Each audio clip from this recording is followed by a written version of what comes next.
Yeah, I did cop it on day one. Yeah, I did not pre-order it. I went and picked it up earlier this morning before I went to work. So I'm gonna be running some Mario Kart when this downloads. I completely forgot that we download games 2025 for some reason, so I did not account for that. Thought I could just pop it in and play it, but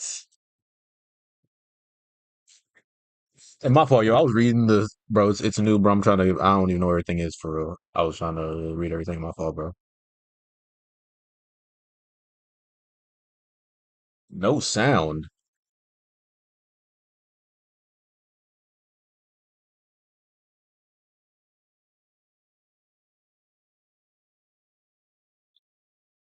Yeah, when I went. Okay, yeah, we good. All right, yeah. When I went, it was like four people ahead of me. I thought it was gonna be like packed out. I might get one type of thing, but nah.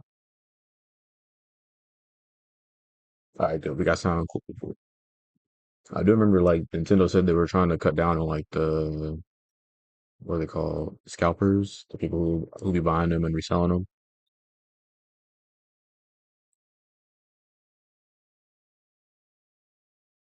So maybe it's either people aren't as interested, people pre-ordered, or those actually started working. But I do think it's because not because, but a factor is they probably did something about that because I personally know people who do stuff like that. So I'd be like, dang, bro, you were for somebody who's trying to get the console, you know what I'm saying?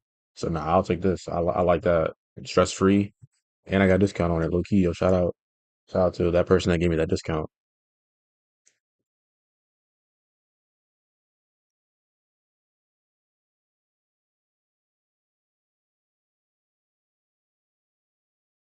Nah, I agree with that 100%. I don't know why they did that. Like, who are the people in the suit and ties up there up there in the management corporate stuff making these decisions, bro? Who is allowing these? Who is letting that go through?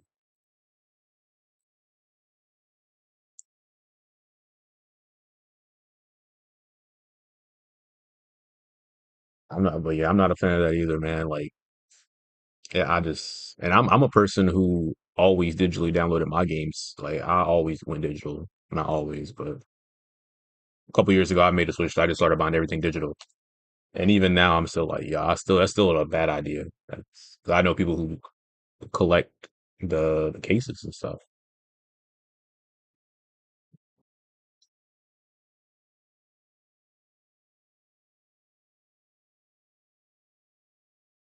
The game lineup, you talking about the game that's available to play right now?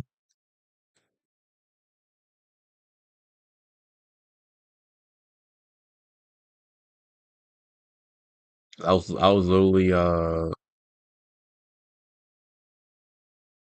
why are these on my wish list, bro? I don't want these on my wish list. And I already got this game. Yeah. What it said? Feature recent releases. I could have sworn I seen a tab that said you could play it like right now.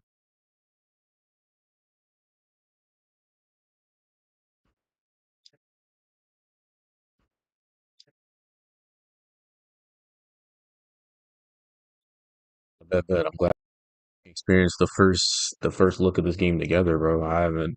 I tried to stay away from it. Like I looked at the presentation. I looked at the. I watched the directs and stuff. So I've seen it. I watch people play it at the treehouse. Like I've seen it, but most of those people ain't real gamers like that.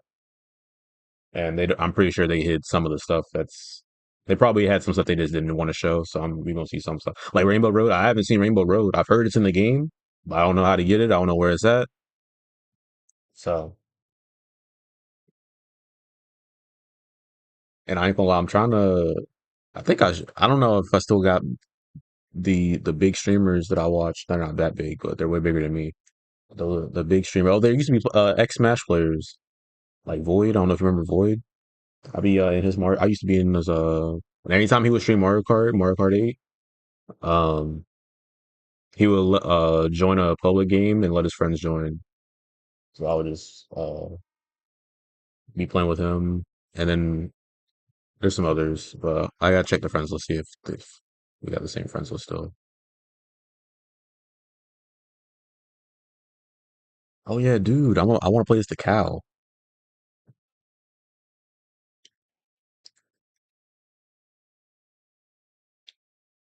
No, wait, is this him? This is him.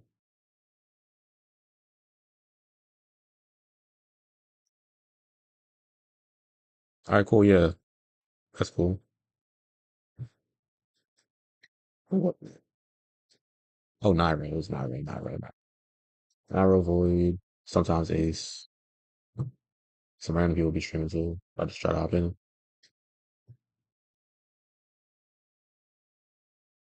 I'm gonna try to. I think I'm gonna play as either Hammer Bro first or Toadette first, depending on the. I'm gonna look at the outfits. I need to see that.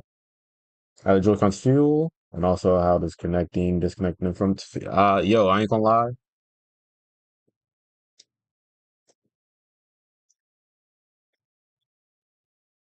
bro. I ain't gonna lie. Okay, so I got the red thing on the inside, which is better, so people can actually see which side goes on what, and then it's like a magnet now, bro. It's like, can I get a good angle?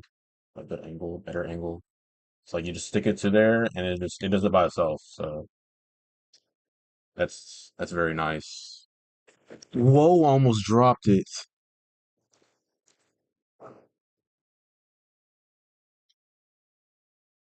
And I didn't use the full cam. I should use the full cam. What am I doing? Why does it look like that? Text gone. All right, anyways. Smooth. No, it's smooth. It feels it's like it got a sleek, shiny inside to it. I was like, yo, okay, that's where $50, 50 maybe 150 is going to, just the clean appeal of it. And they're way bigger. Hold on, I'm probably do a size comparison. I'll switch to it.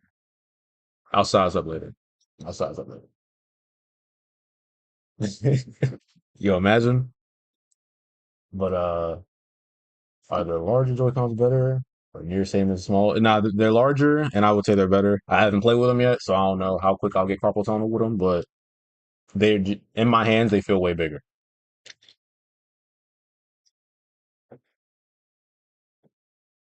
But yeah. I took out the. I was like, dang, I almost don't even want to touch it. It looks so clean. Oh my goodness.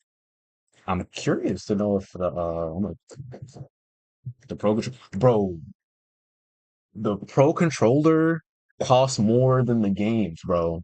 I think when I was buying it, the pro controller, so the person ahead of me was buying a pro controller. The pro controller itself was $85. But Mario Kart is like, bro, this is what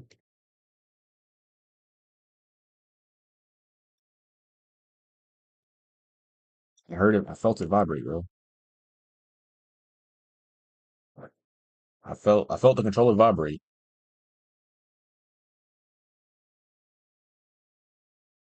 I was doing the OG way first. This way. Imagine, bro. Oh, that makes sense. I think I have to sync them. I'll never understand why they didn't introduce team. Wait a minute, bro. Didn't they? I thought they did. Hold on. Down here? No? Okay.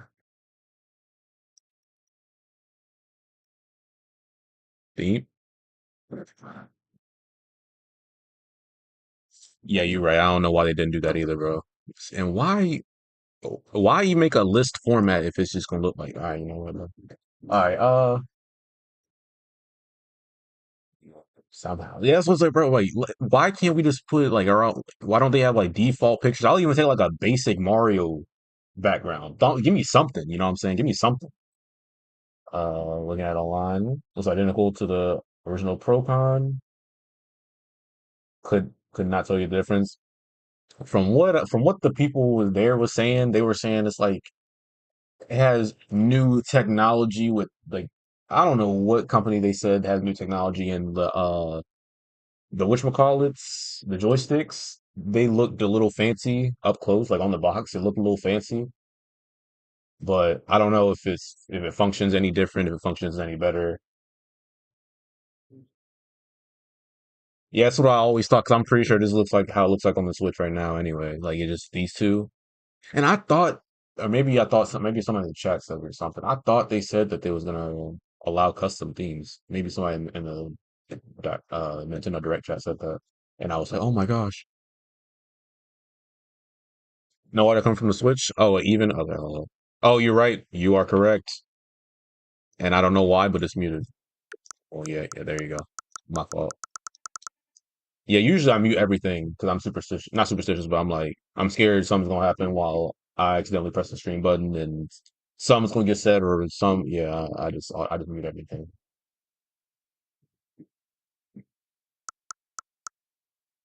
The albums transfer? Oh wow, it did. Oh wow, this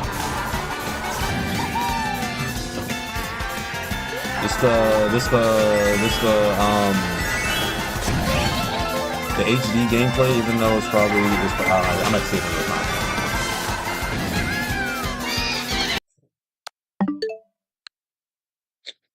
And also I have to buy another micro SD card. How much? Oh, it's never mind.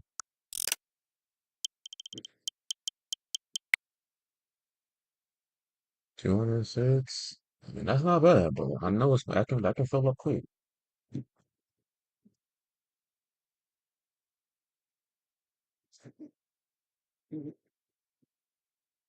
Oh yeah, the controller.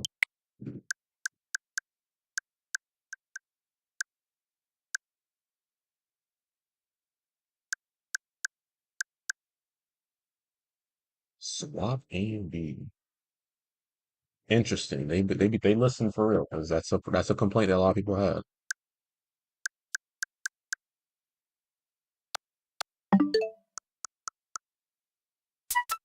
That's not what I'm looking for.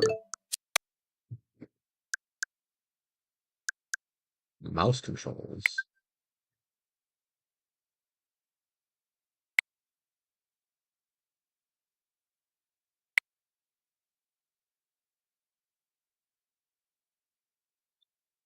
You're gonna make me do it to see the rest. Okay. So we can't see.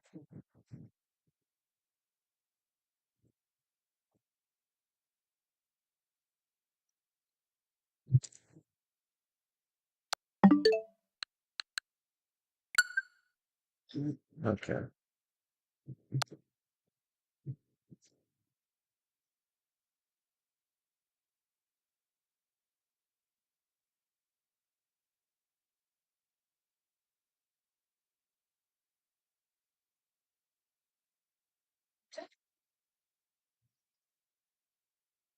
All right. There's the difference right here. I think this is visible. I like stack it on top. Yeah, you can definitely stack the nose. And you can see like maybe you can't because it's dark. Not sure how many inches it is, but it's a sizable. You can it's noticeable.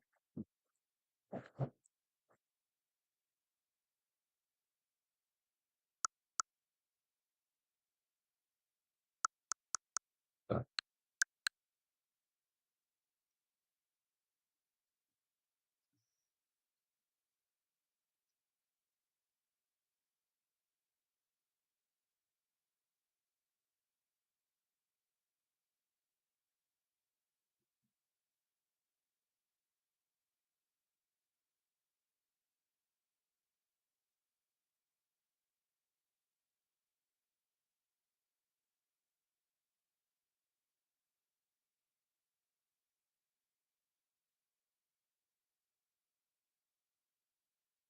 Hmm.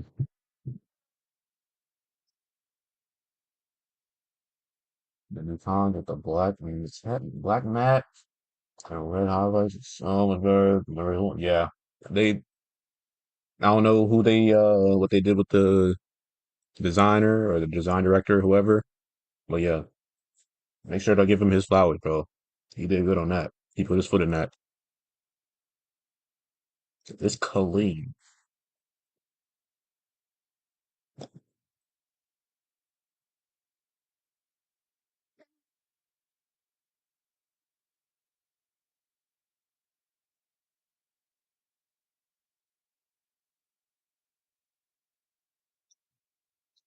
They say how much we have on?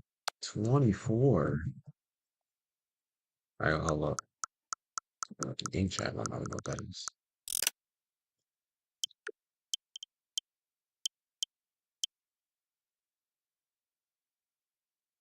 Yo, I don't think they had Bluetooth back then. I don't think this OG did that.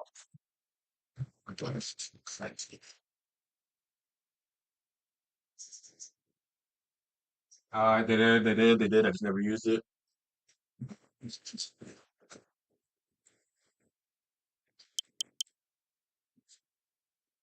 Button mapping?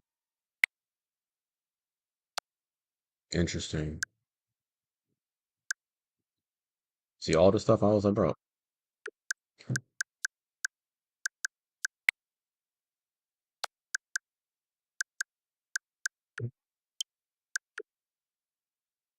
Okay.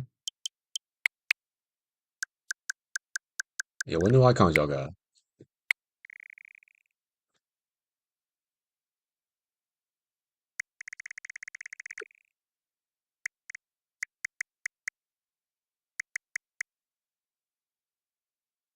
I like this guy. Yeah, we're gonna use that guy. And then yeah.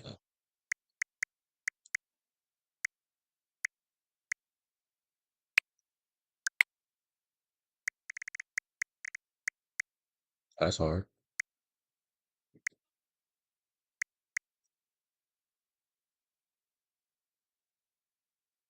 Okay, you did use it. I could, bro.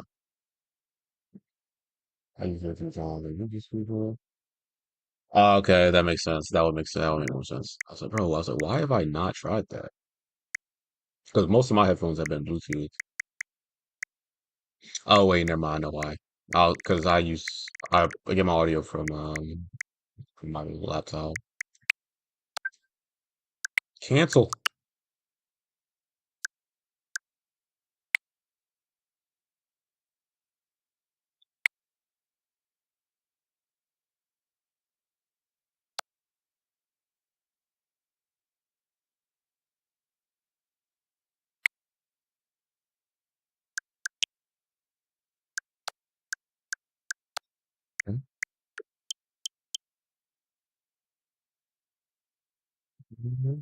Okay, okay.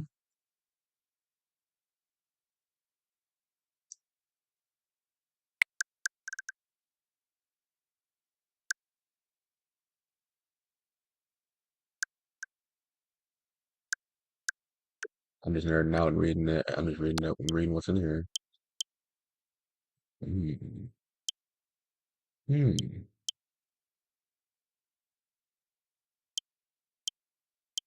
Sleep mode. Sleep mode.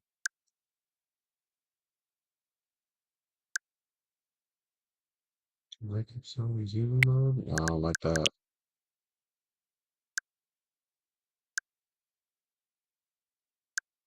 This you see that is connected? Nah.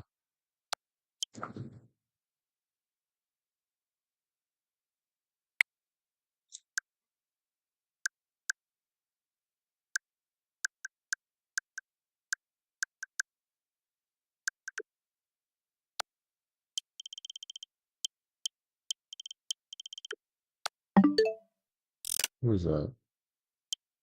Oh, okay. All right, cool. 30, 31.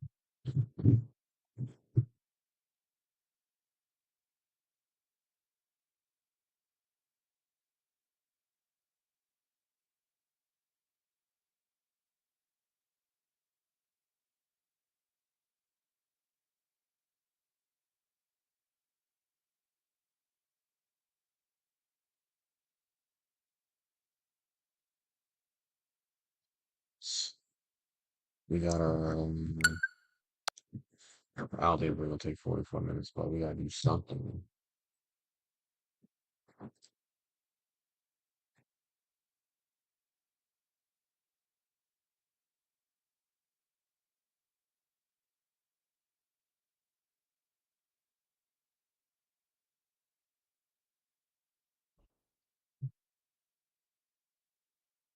Quick, I need something. I need something I can watch on stream.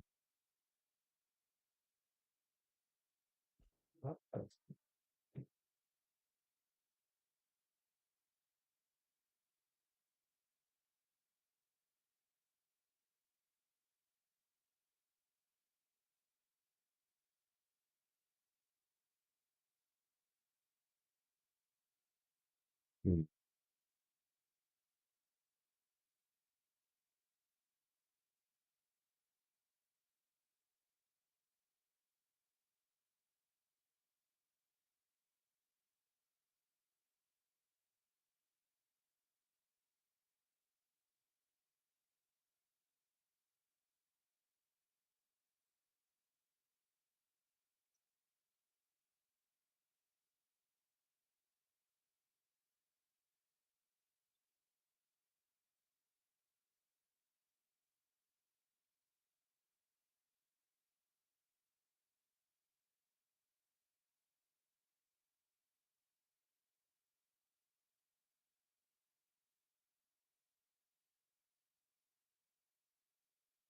It was 5 days ago.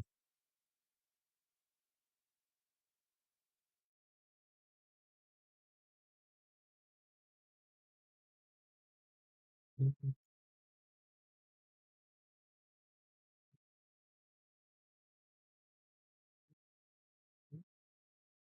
Whoops.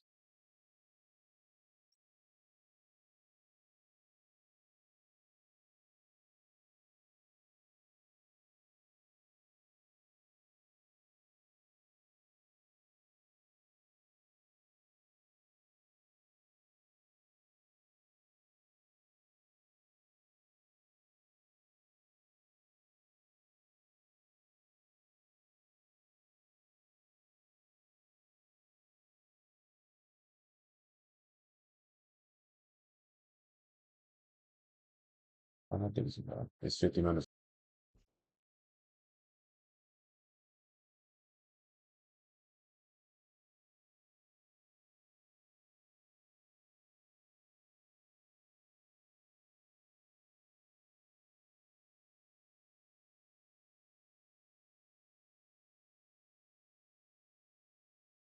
That smells. I thought audio was. There we go. This video was brought to you by SimpliSafe. Yeah, shout out There's Dr. no Cindy. safe Shout out but Simply at an Safe. Shout out airport all of them. parking lot to investigate reports of an abandoned truck.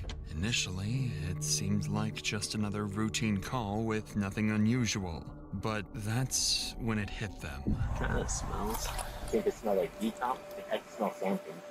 Inside the truck lay 4 Yes. brutalized and dismembered bodies hidden inside boxes. What officers didn't know at the time is that 11 more bodies lay buried and hidden in remote areas of the state. An active, twisted serial killer was on the loose, and detectives were already months behind. Remember the last time you saw him? Maybe a couple of months ago. We don't care about anything else other than finding, matching, ingesting, ingesting. Whoever did that is our focus. I tied everything together yesterday when he did that. You know what I mean? Like, I know he lost them 3, man. I know he did. Taking these other 11, did you take them all to the same place? If you ever came back out to New Mexico, would you be willing to take us?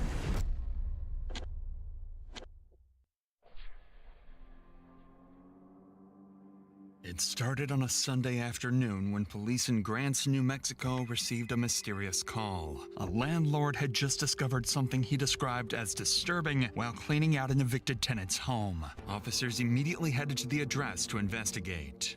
So this guy hasn't paid us since July, but with COVID going on, we couldn't evict him, so we've had nothing but problems with him. Anyways, we finally got him to move out, so I seen him today. We haven't come by, we haven't messed with him. I'm afraid I'm gonna kick his ass, you know. When I came by, he says, I'm gonna leave you a pile to throw. Well, we didn't know which pile, so we started to load it up. While we were moving some things, and we found this puppy in this box underneath some of the kid stuff, you know. Okay. So we go to put the puppy in the bag because we were going to bury it, and then we see that they had tied a cord on its neck. Okay. Well, we've had, like I said, nothing but problems with these guys, so I at least want to put a report on file. I know we won't be able to say who did it and when, but that needs to be associated with him, you know, because we're going to take him to court for a lot of other things, and if I can just have that on file, it'll help. Okay. It was clear the puppy had suffered a horrific death. Animal control arrived shortly afterwards and confirmed it had been deliberately tortured, noting a cord tied tightly around its neck. The cruelty of the scene was deeply unsettling, and the officer immediately recognized they were dealing with someone truly twisted. Yeah, that was just straight up. Absolutely. That's just sad. That right there just really got to me because it's like, that's not cool at all, right? No. Well, animal cruelty, that's one of the things I just can't. I just can't. I don't know that. Absolutely. Cruel, awful people. Yeah, we tried to get in, like landlords, we tried to go into the house. They went in, they painted everything their own colors, and they just ruined everything. Unfortunately for investigators, the puppy was just the first body. And in the coming days, police would uncover more gruesome scenes, strange disappearances, and disturbing evidence pointing to something far more calculated than anyone expected. That same day, Detective Robert Turney was assigned a missing persons case involving 19-year-old Matthew Miller. Matthew's grandmother had called 911 a couple of days earlier, worried because she hadn't seen or heard from him in nearly a week. It turned out police were already familiar with Matthew and knew he had previously struggled with substance abuse, so initially they assumed his disappearance was drug-related. Maybe he overdosed somewhere. But Matthew's family insisted something was different this time and urgently requested to speak with detectives. Trusting their instincts, Detective Turney decided to visit Matthew's grandmother, where he would discover some unsettling new possibilities.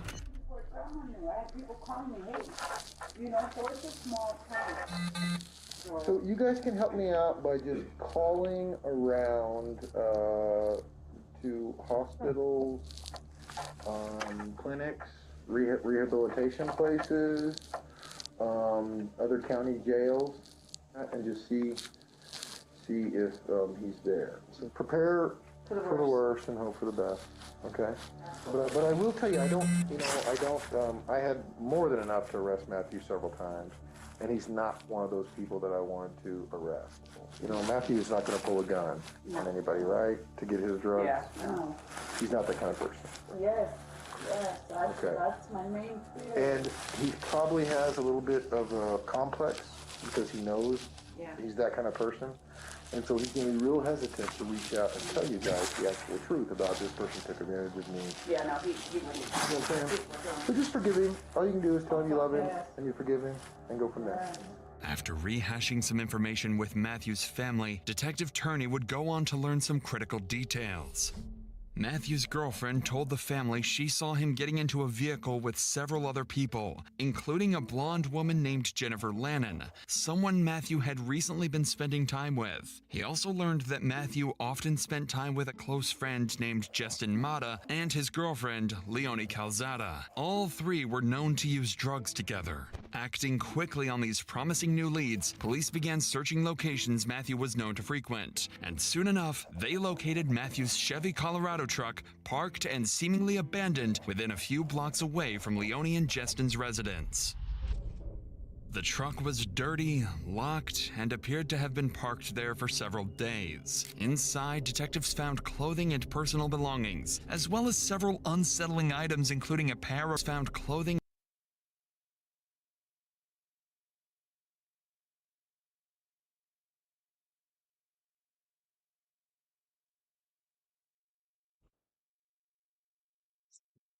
Okay. And personal belongings, as well as several unsettling items, including a pair of rubber gloves and a shovel lying in the truck's bed. They also found multiple cell phones that were damaged in the front and back seats. It seemed clear Matthew hadn't intended to leave the truck there, and detectives sensed something wasn't right. Immediately, investigators canvassed the area and found surveillance cameras nearby, one of which captured Matthew's truck arriving at Leone and Justin's address on January 26th, just 3 days before Matthew was reported missing. With these new alarming discoveries, Detective Turney knew the next logical step was to urgently speak with Matthew's friends, Justin Mata and Leone Calzada, hoping they could shed some light on the situation. However, when they arrived at the couple's residence, they would quickly realize Matthew wasn't the only one missing.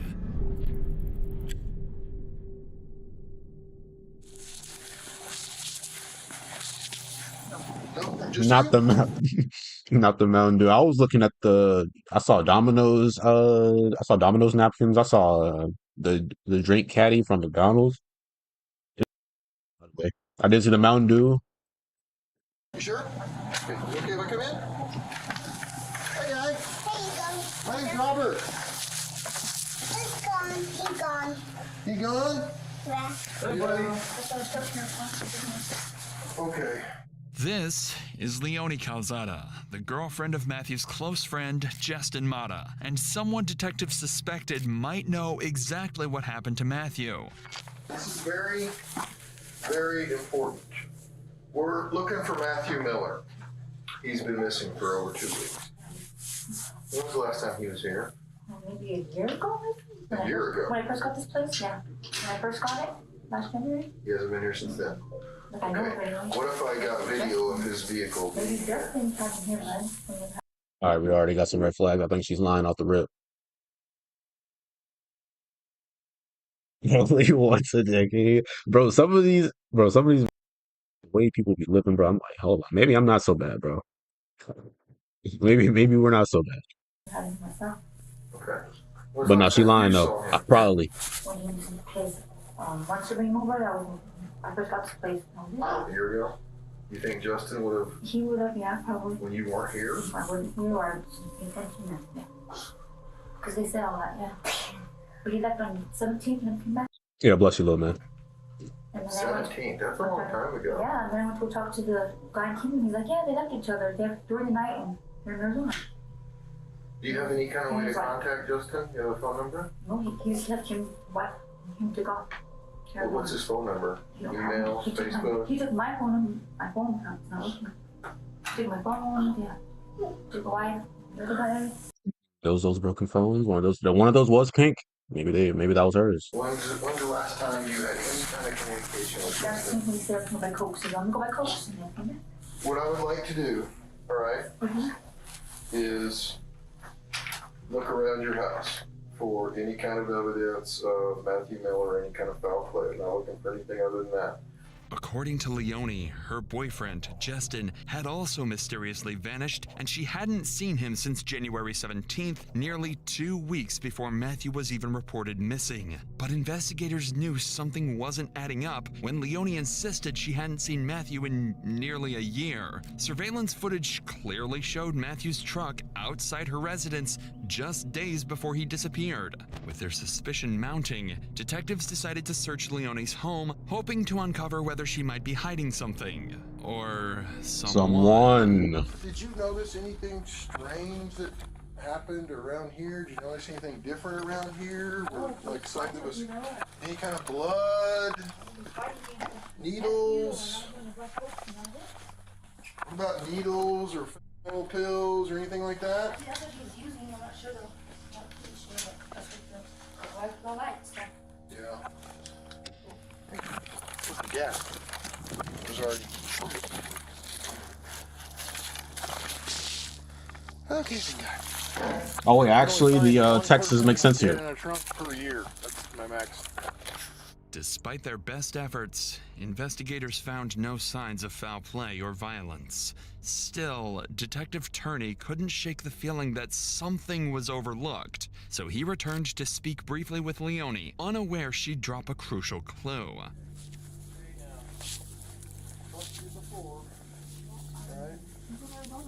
The 17th, she's just in Mata with Arizona. Yeah, with Jen Cannon. As of the 17th Of January. He left us and his wife. Leone revealed that Justin had recently taken off with another woman named Jennifer, supposedly heading to Arizona to re-up on drugs and make some money. With this new detail, Detective Turney now found himself investigating the disappearances of 3 different people: Matthew Miller, Justin Mata, and now, potentially, Jennifer. Not yet aware just how closely connected these cases really were. So to move forward, Turney quickly looked into Jennifer and discovered she had recently been reported missing by her ex-husband, Sean Lannon. That name sounded familiar to Detective Turney, because just days earlier, officers had responded to a disturbing call at 817 Kingman Avenue, the same property where the remains of a tortured puppy had been uncovered. And the tenants evicted from that very house, Sean and Jennifer Lannon. Finally, investigators were starting to connect the dots. 3 people, all closely linked through drugs and personal relationships, had vanished within days of each other.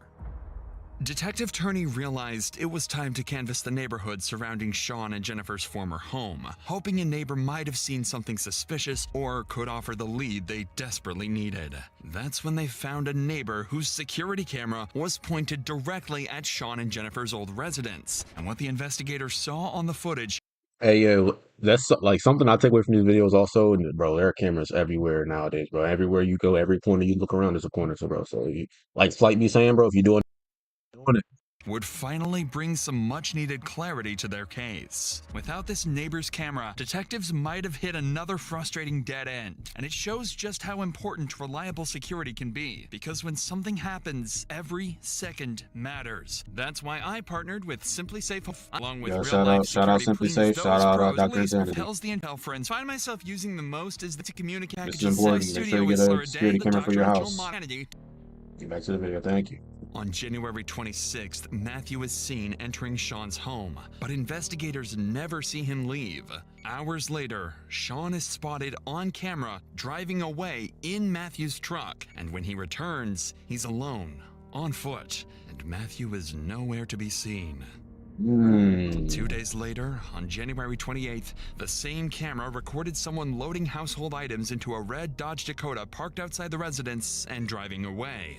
This CCTV footage marked a critical turning point for investigators. For the first time, detectives had visual proof of Matthew at Jennifer and Sean's residence. With this significant new lead, the next step was clear. Detective Turney needed to speak directly to Sean. Only his account could clarify what happened that day and potentially reveal crucial details about the missing trio. The next morning, sir. What's good, Detective gamer? Turney reached out to Sean and agreed to sit down for a formal interview. I had to I forgot that we gotta download the game, so I gotta wait. It's halfway done though. So if you're watching some crime video. Whatever Sean said next had the potential to shift the direction of this case completely. So, first things first, let's get her into this missing. Okay? Have you ever seen Matthew Miller? You know who I'm talking about? Was he over at your house? Yeah. It's been for weeks. And I'm not very lucky. It's definitely been my week. A fourth and third? Was his truck ever parked at your house? Yeah. For more than like a day, overnight? I'm not sure. Have you ever driven his truck? Yeah. You've driven his truck? Yeah. When was the last time you drove his truck? A couple weeks ago. A couple of weeks ago? So, again, when did you find out that they split and took off to Arizona? Yes, sir. Trying to do a little bit of reaction. We're gonna do some gaming later. And it's crime videos, bro. This is right. This is up your alley too, yo. Stick around, man.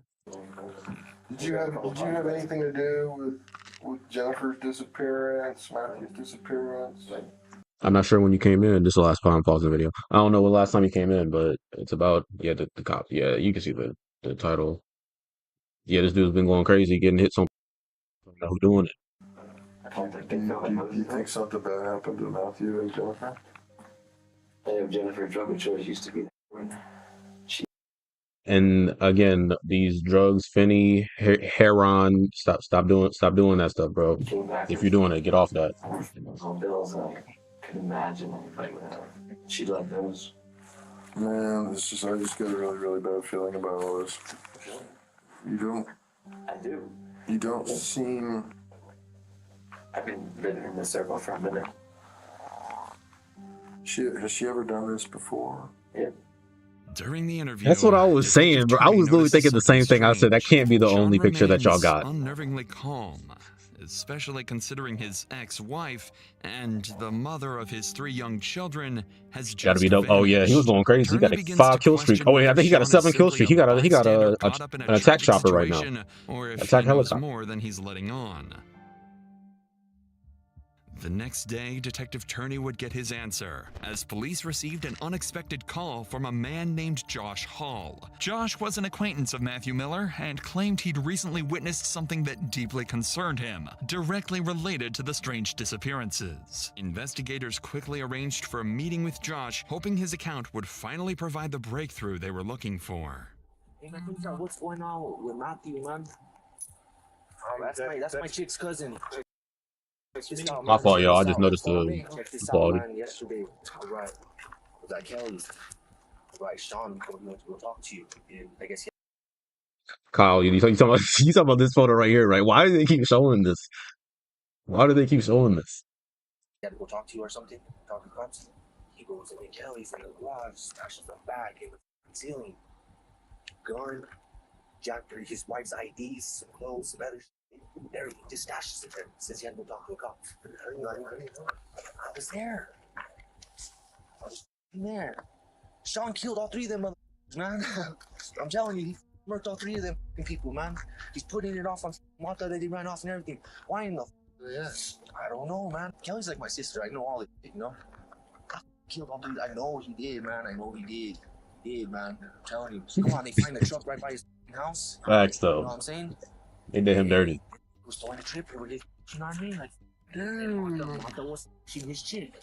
Martha was here. How does he by himself get rid of the bodies? He's a smart man.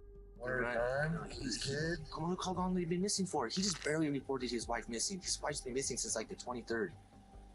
Since last month, you know what I mean? She's been missing the same time Matt's been missing. And after he left and everything, went to go talk to you, Kelly went in there. Yo, dang, low key, this dude's being a better detective than the cops being right now. Opened that everything was strapped, her IDs, some other personal stuff of hers, some clothes, and What did she do with it? she wigged out. I had her with me the whole time. She was tripping. Oh. And then Danny Limos took off with it. He was there too when it Danny happened? Limos took the gun. Took the strap. What vehicle was Danny walking. walking? That he was walking. I'm telling you, man, like he tripped me out yesterday. That's how I tied everything together yesterday when he did that. You know what I mean? Like, I know he offered them 3, man. I know he did. Josh claims that Sean arrived at the residence of a woman named Kelly DeSoto, carrying a bag he carefully hid in the ceiling of her home before leaving to speak with detectives at the police station. After Sean left, Kelly discovered the hidden bag, removed a gun from inside, and handed it off to a man named Danny Lemos, locally known as Dog, who quickly took the weapon and left on foot. When Sean returned and realized the bag was missing, he became visibly agitated, smashing his phone on the ground before storming out. These troubling claims raised immediate suspicion around everyone involved, including 2 new persons of interest, Kelly DeSoto and Daniel Lemos, both closely associated with Sean and Jennifer based on Josh's statement. Here's again. It's like the 6th time they've shown this.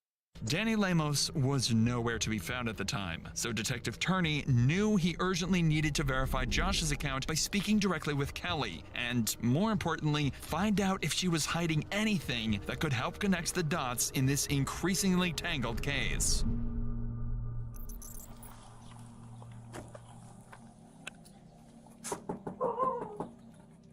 When investigators first arrived at Kelly's house, she agreed to meet them at the station for an interview, but refused their offer of a ride, saying her boss would bring her in about 30 minutes. However, when the time came, Kelly never showed up at the police station. It was a major red flag, and it made investigators even more suspicious of her. 2 hours later, Detective Turney returned to her house, suspecting that Kelly might be stalling for time or trying to cover something up. No. It's Robert, Ben. The detectives. Hi. Ready? She hasn't gotten here yet. So I talked to my lawyer, and he told me that I didn't have to go with you guys. You don't have to. What is it about? Can you tell me? It's about the disappearance of who? Matthew Miller and Jennifer. All right, genuine question. If let's say this is you in this situation, right? If if you know you're innocent, I'm just curious what to say. If you know you're innocent, would you not just go with them just to prove that you're not innocent? I feel like whenever you just deny not if you deny going with them or just say, "Oh, I was told I don't have to go with you guys, so I don't have to talk to you guys." I just feel like that just puts hella suspicion. I know y'all played Among Us, bro. That puts hella sus on you. Sean Liner. Sean is not missing. I know he's not. She knows who and who isn't missing. This time, Kelly's behavior was noticeably different. She appeared distraught, reluctant to cooperate, and quick to mention her lawyer. Detective Turney felt certain that she was withholding crucial information and decided to press harder. Was Sean here yesterday? He came out yesterday. How many times? What did he do? He came inside. He told me that he had to go down and inquire Jennifer missing. Did Sean hide anything in the house that was later taken? No.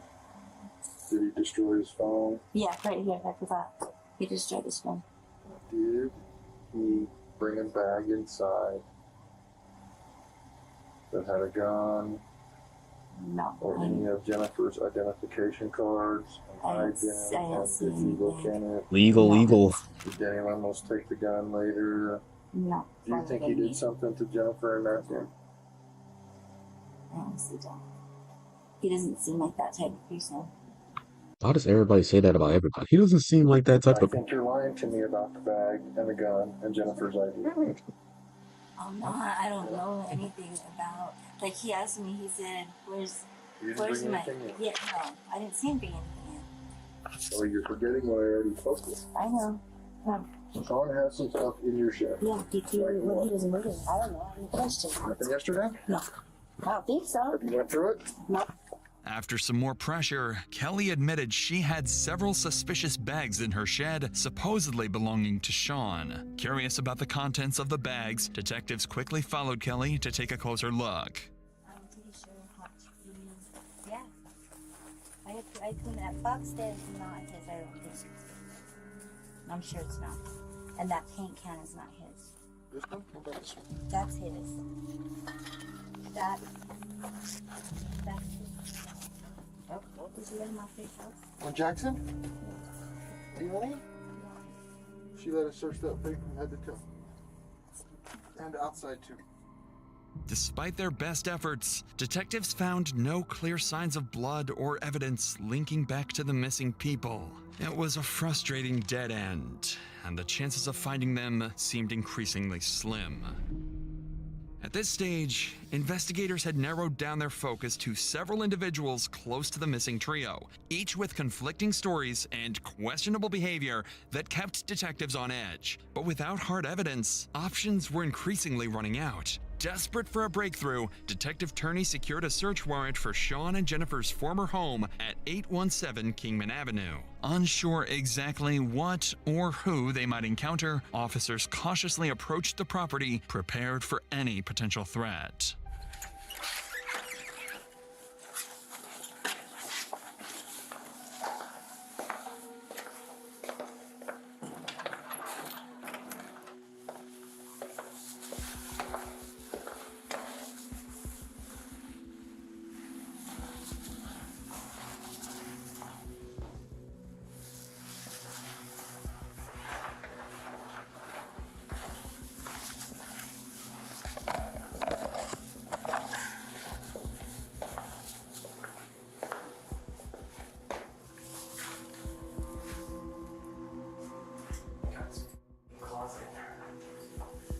Yet again, investigators were too late. The house had already undergone extensive renovations, carpets removed, drywall stripped, any potential evidence completely erased. Unbeknownst to investigators at the time, the critical evidence they desperately needed was sitting in an abandoned truck, miles away, just waiting. to be discovered.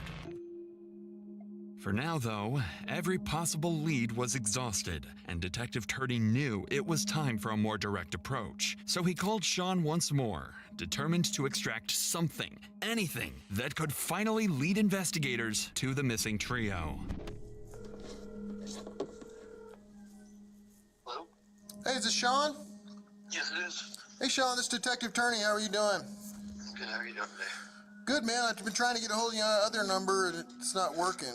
So, No, I apologize. Sorry. so you know anything new? No, I haven't heard anything. Nope. Okay. Are you still around town?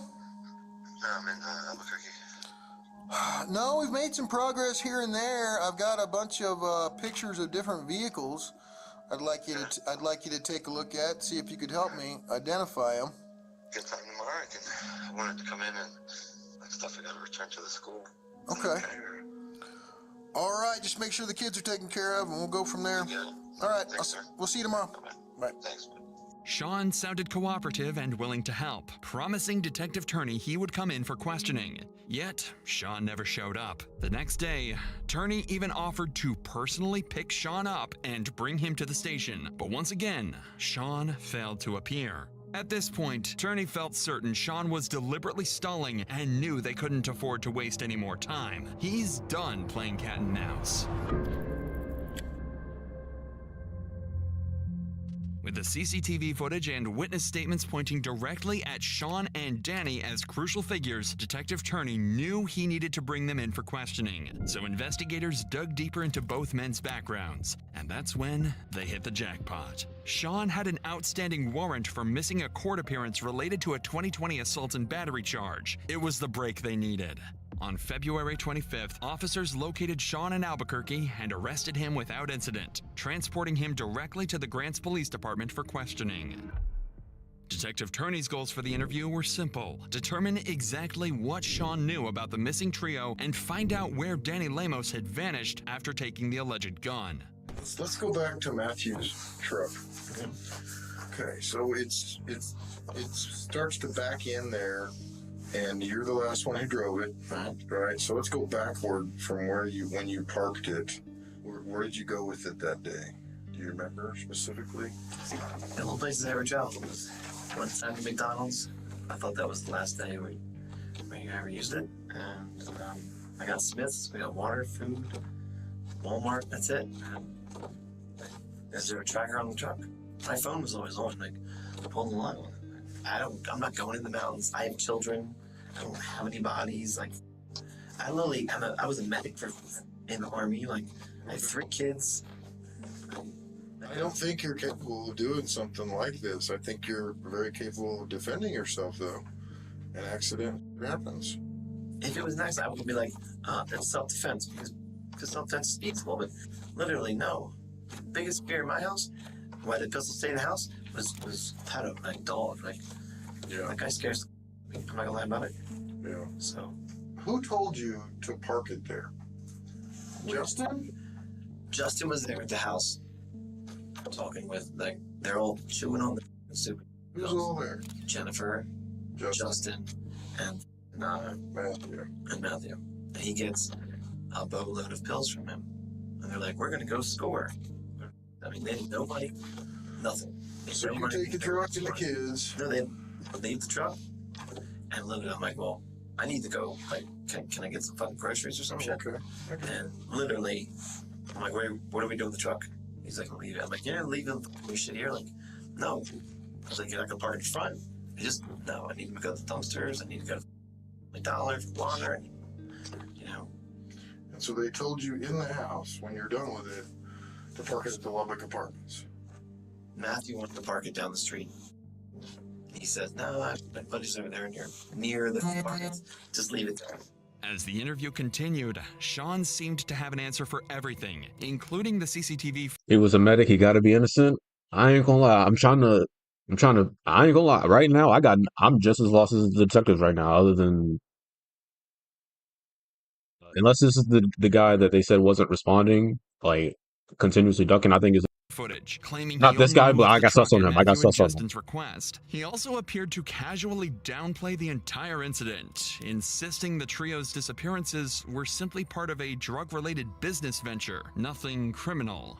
But Detective Turney wasn't buying it. He knew Sean's explanation didn't match witness statements, and his earlier actions were too suspicious to ignore. But without solid proof, Okay, yeah, this is Turney him. couldn't This is directly him. refute Sean's story. So, It's got to be to him, move then. forward, Detective Turney changed tactics. He decided to deliberately introduce Danny Lemos into the conversation, offering Sean an easy scapegoat. If Sean took the bait, Turney might finally uncover what Sean was hiding, or at least gain insight into what really happened to the missing trio. Did Danny kill him? I have no idea. I literally spent most of my time with the kids. If I had to guess who would kill him, it would be the guy said, if I gotta dispose of bodies, I'm gonna put him in my pig. And he showed me the pig one day because I was helping him at his house. This is. Oh, Sean. I don't have any answers for Matthew. I don't know much about him. Talk to Dog. If someone's gonna move a body and put it somewhere, my guess, the creepy dude that talks about pigs with everything with eyeballs. I'm like, who would know that? Like, this dude's, I'm scared of Dog. So, but my kids are scared of Dog. I'm scared of Dog. I don't know what the fuck I'd be afraid of it. I'm ashamed of it. But we hid in the house. We didn't go anywhere. I definitely didn't leave my kids for 5 hours. I didn't find the blood for the other one. Just as planned, the moment Danny Lemos' name came up, Sean seized the opportunity and implicated him, pointing to Danny's violent nature and even suggesting his ability to dispose of bodies using pigs. Beyond those accusations, however, Sean stuck to his story for the rest of the interview, denying any involvement in the disappearance. Without solid proof against him, detectives had no choice but to end their questioning. Still, Sean wasn't completely free. His outstanding warrant for failure to appear in court meant he'd spend the next 7 days in custody, and officers immediately transported him to the local jail.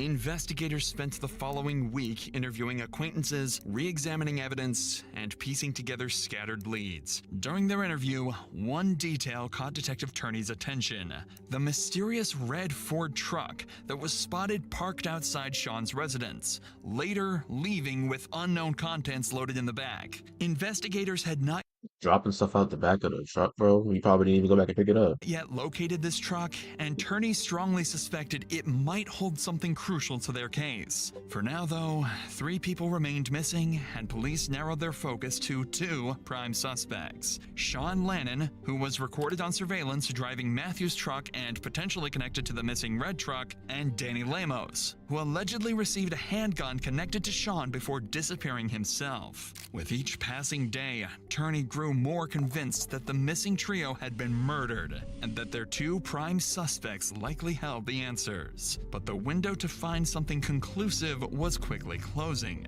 because on March 3rd, Sean completed his short jail sentence and was released back onto the streets, significantly raising the stakes. Now facing the possibility of losing another prime suspect, Detective Turney knew he had to act fast. All he needed was just one single lead, some hint of where the bodies might be hidden.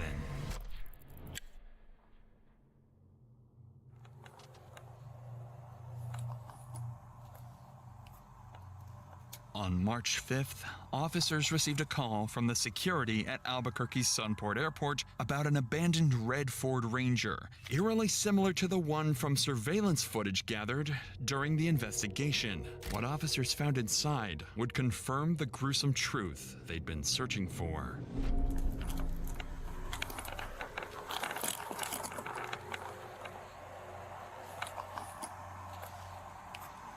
Kind of smells. Kind of smells, but I mean, not to like decompose or anything. You know what I mean?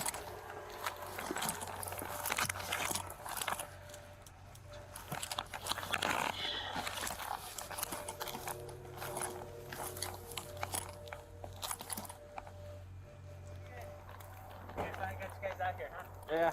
We called it in by 1:30, but they said they didn't want to send anybody out here. There's a pretty foul smell coming from the vehicle. Yeah. Every so often. I don't know if you noticed. Yeah, I can't really tell what it was. It didn't really sound like. I couldn't really think it smelled like decomp body or something like that, but I don't know. Yeah, I can smell something, but I kind of tell what it was. It almost smells like dirty, like GL almost. But yeah, I don't know. The old checks that they don't like this stuff. So In the back of the truck were several sealed storage bins, emitting an unmistakable smell of decay. And inside were the dismembered bodies of Jennifer Lannon, Matthew Miller, and Justin Mata. Jennifer had been shot at close range in the head. Justin had also suffered a gunshot wound to the head, along with severe blunt force injuries. And Matthew's body showed clear signs of massive head trauma, evidence he'd also been beaten to death. But the horrors didn't end there. Hidden beneath a tarp in the passenger seat was yet another body. Randall Apostolon, the truck's owner. His body showed signs of severe blunt force trauma, and a bloodied hammer found nearby was clearly the weapon used to kill him. Investigators found more disturbing evidence inside the truck. Multiple serrated knives stained with dried blood, a handsaw, and several pairs of industrial gloves, all clearly pointing to a calculated, cold-blooded murder. It was still unclear to investigators why Randall had been murdered or how his death was connected to the other three, but they wouldn't have to wait long to find out. Detectives urgently turned to the Albuquerque airport's surveillance cameras, knowing the truck hadn't driven itself there. And it didn't take long before they spotted exactly who they were looking for. On March 3, 2021, just 2 days before the gruesome discovery, the airport's cameras captured Sean Lannon driving the truck into the airport parking lot.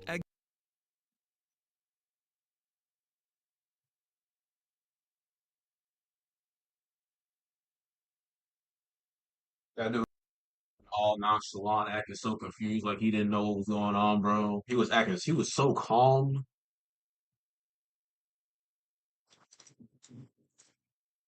Bro, that is crazy. Yo, you spent $500 on a new phone? Yo, rip the bank account indeed, bro. What phone did you get, by the way? Exiting the vehicle and leaving behind the bodies of his 4 victims. Finally, detectives found their killer. It was time to track Sean down and bring him in. On the same day the bodies were discovered, police urgently scrambled to track down Sean Lannon, but it was already too late. Sean had slipped out of Albuquerque and vanished. Immediately, the U.S. Marshals issued a nationwide alert believing Sean posed an active threat and was possibly on a violent crime spree. Authorities across multiple states joined the manhunt to track him down before anyone else was harmed. Then, on March 9th, Detective Turney received a disturbing call. U.S. Marshals Oh, informed nice. him Got a that new Sean iPhone. Okay, Lannon was okay. now wanted in connection to another murder. This one Yes, sir. committed Good just work. a Nice day upgrade, bro. earlier in New Jersey. Authorities had linked Sean to the murder of Michael Debkowski through witness statements and surveillance footage that placed him directly at the scene. A quick background check also revealed the victim wasn't a random target. Debkowski was someone Sean had personally known for many years. It was an alarming Price. detail that Oh my God. The price dropped at the lowest it's been all week. So I can't. Oh no, I think you must have got it at the perfect time then. Tomorrow you're gonna see it's gonna go right back up, bro. made it Cashed clear in. Sean's violent spree was far from over. Now, with 5 bodies discovered and a serial killer on the loose, police knew anyone in Sean Lannon's circle could be next, and they had to act fast. Federal authorities urgently tracked Sean's movements, closely monitoring surveillance footage and cell phone data. And finally, on the morning of March 10th, U.S. Marshals pinpointed Sean's location in St. Louis, Missouri, and they quickly moved in and captured him without incident. Sean Lannon was immediately extradited back to New Jersey, finally putting an end to his killing spree. By now, the evidence against Sean Lannon was overwhelming. Investigators had more than enough to charge him, but there were still critical questions that only Sean could answer. They Why, bro? still needed to understand exactly why he committed these horrific murders and determine whether he acted alone or if others helped him carry out and conceal evidence. Yo, let us find out that he did all this by himself, bro. When Detective Turney sat down face to face with Sean, he expected more lies and deception, but surprisingly, Sean didn't resist or deny anything.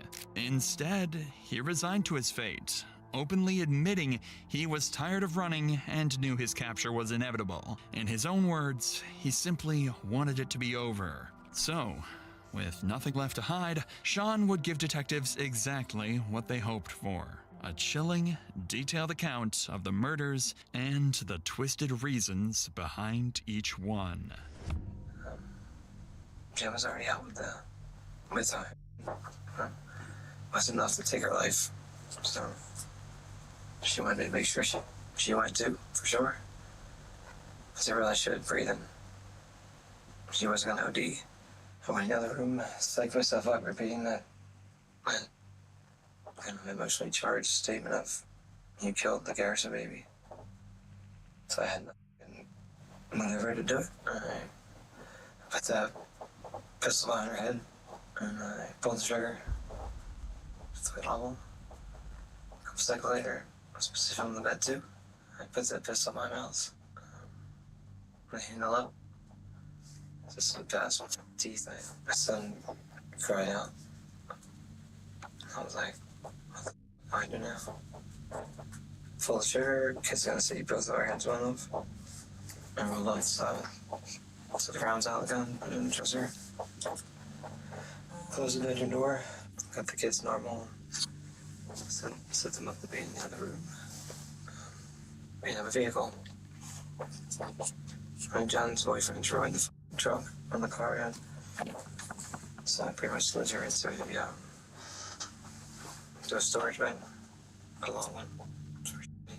The sheets that were around her, the bedding was in the bag, in the box too. A day later, I tried to dismember her to put her in containers. It didn't work. It was awful and traumatic. Just thinking about it. It still haunts me. I knew I was living on borrowed time at that point, so I needed to get my kids somewhere safe to cope. So I continued with packing everything up, all the while still baiting just enough that he's responsible for the drugging and doing that to my kids. It took like a week. I came to the house. So I was in the laundry room, connected to the garage. That's where I killed him. Just before I killed him, he offered up a trade. His phone had pictures of Shawn Michael standing there naked in my living room. I don't know what his name was, William or Matthew. Miller, whatever that his name is. With his on my son's shoulders. I was like, who sent you this picture? He's like, I don't know it's real. He's like, I took the picture. I was like, well, you took that picture. And you just advanced the guy in the picture. So, I said, there it is. You know, he was right over the van where Jim was hiding. He wanted to know if he could do a shot before he took his life. So I said, well, if you find any in the vent, so he was looking down in the vent. You can see it coming. And I shot him in the back of the head. It wasn't something I was proud of. He's a pretty tall dude. I had the dismembered at some point, a day or two later. It disgusted me. That's gross. I had to work up the nerves to move the bodies. So there's so much blood. That's why I had to pull the floor up in that room.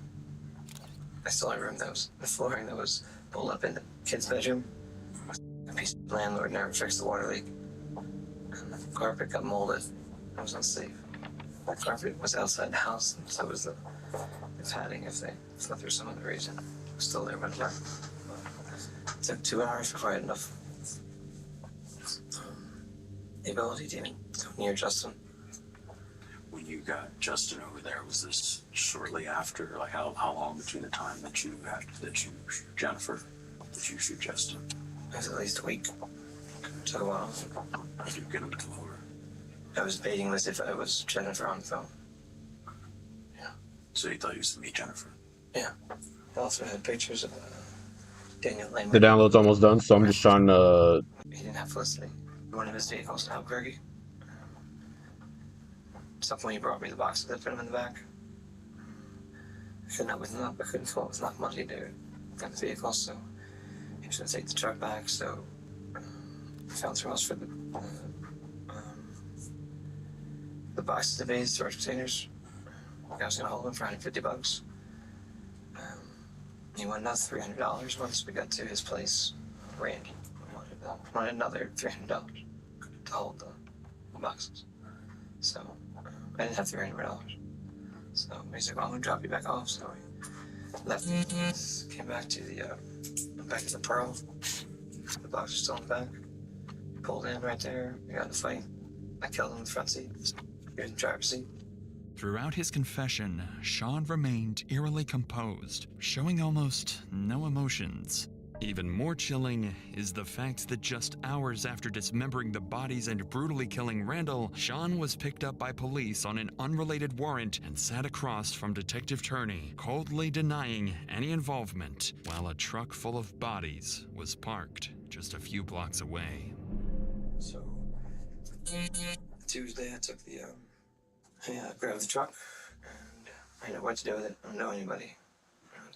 What do you do with the bodies? So I knew at some point he was going to get caught. I just want my kids back home.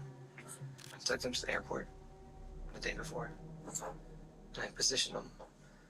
Just everything was the same. Secured the vehicle. That's obvious. And then I took I believe it was an Uber. Took it home, right to the Pearl. The next day we flew out. I'm waiting on time. Again, at some point they'd find the bodies at the airport in the box. And last thing on my list was the man that was me as a child, my big brother. Big brothers, big sisters, or whatever. They got pictures too. Wanted the pictures back. He didn't want to give me the pictures, so I started beating him. Then he gave me the pictures. It took his life.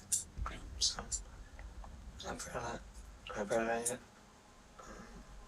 I did finally intend on making it back to finish Daniel Amos. The last victim in Sean's killing spree was his former mentor, Michael Debkowski, a man Sean accused of abusing him during childhood and believed still had photographs of that abuse. When Debkowski refused to hand over those photographs, Sean killed him without hesitation. But just as detectives thought they heard everything from Sean, he would make one final. Swung like a pickaxe. Was like if you had to think back, like how many out of the 11 were shot and how many were stabbed? Like if you can elaborate on any of that. 2 were shot. 2. And then how many were stabbed? Pretty much the rest of them went that way. The rest of them. So 9. According to Sean, If he doesn't get the he death killed penalty, at the least the 11 justice system additional is. people, mostly drug dealers tied to Jennifer, and hidden their bodies in remote areas of Malpais National Park. Detectives approached these claims cautiously, knowing Sean was a skilled manipulator who mixed truths with calculated lies. Perhaps this was his last attempt to influence the outcome of his trial later on. But despite extensive searches, no additional bodies were ever discovered, and Sean's claims remained unverified.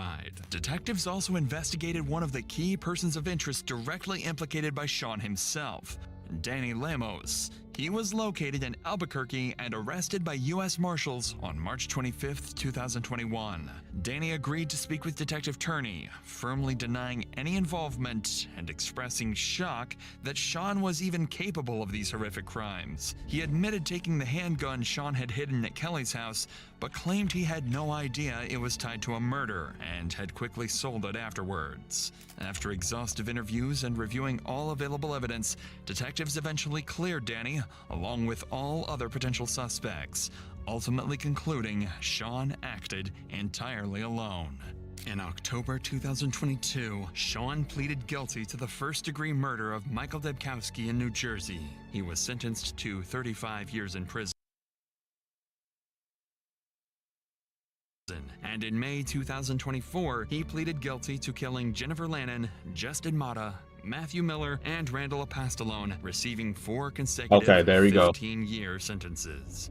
As part of his plea agreement, Sean will serve his sentence in New Jersey first, then return to New Mexico to serve an additional 60 years behind bars.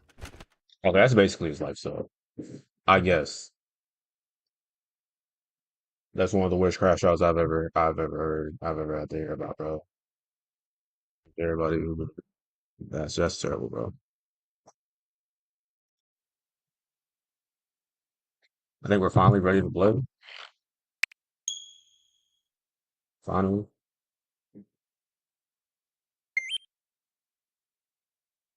Who is that?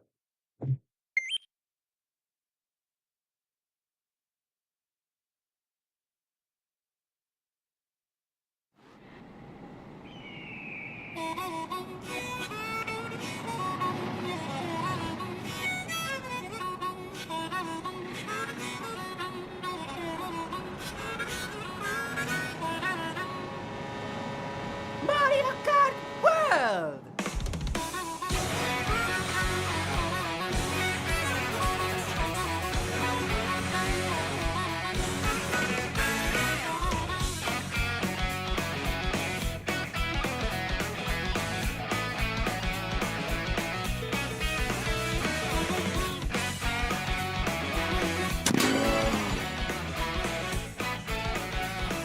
I think to start off, I'm just gonna do Grand Prix. That's how we learn the game. Gotta get 3 stars. All right, let's see. Quick. So that the crab. Sidestepper is his name. Oh, we got unlockables? Okay. Hera Bitty Butt. Penguin. Snowman? Cow? Pokey? Cheap. Interesting. I ain't gonna lie, I'm gonna start off with the crab, bro. I need to see this crab. Oh my gosh.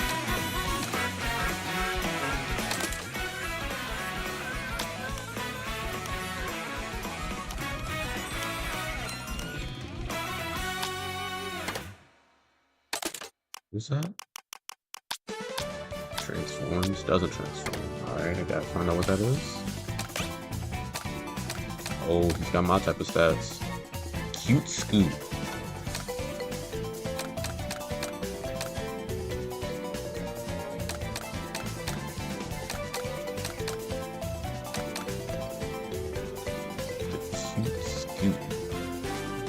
Let's go with the Cute Scoop. He's gonna drive with no hands.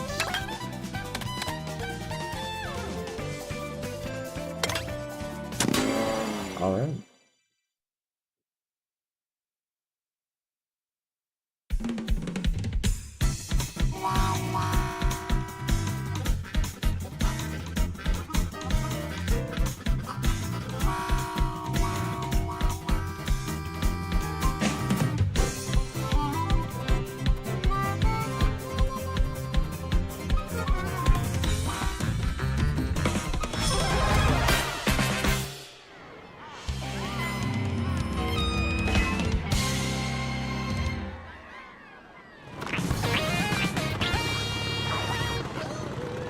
First race on this game, bro.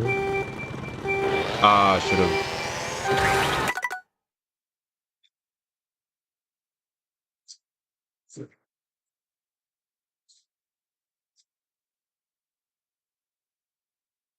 Joy-Con grip looks sweet. Look at this. Look at the reflection.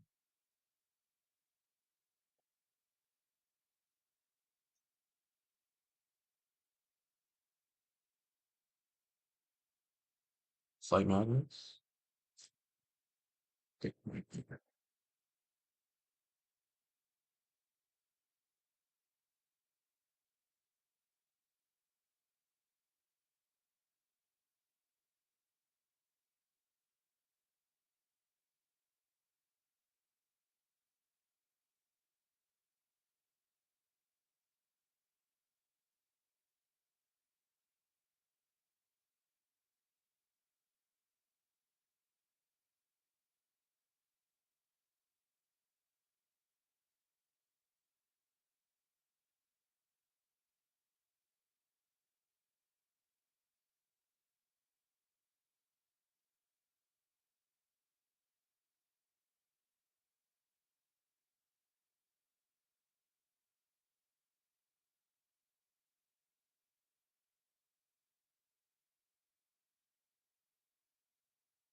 Good.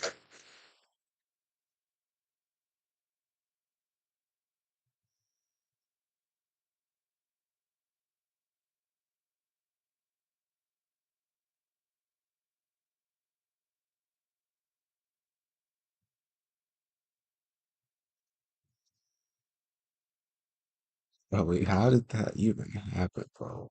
Why did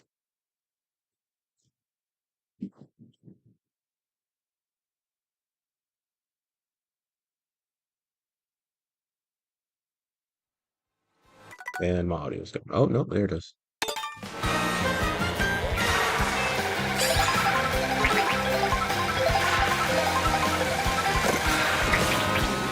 Okay. Where am I gonna go? Alright, can I point right there? Oh.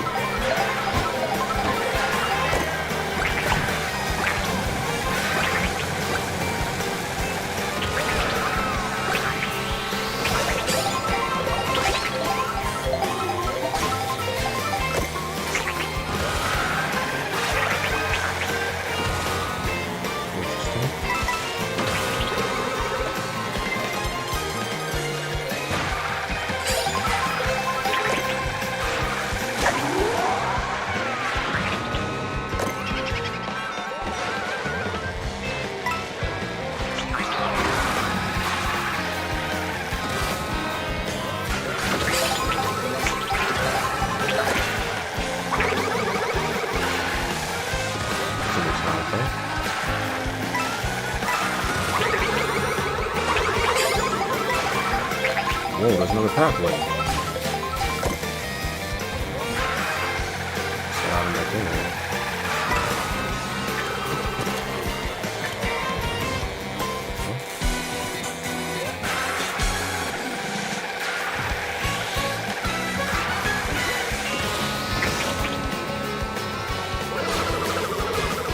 There we go.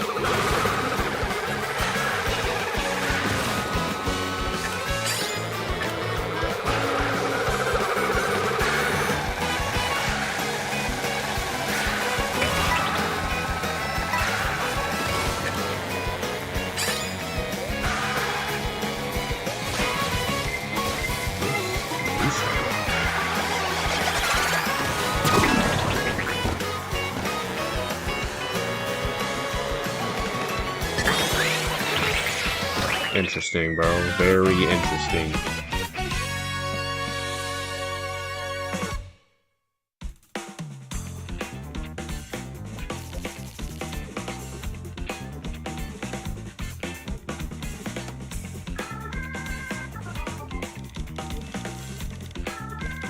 Basically 1.5 and 1, 10, 12, 15.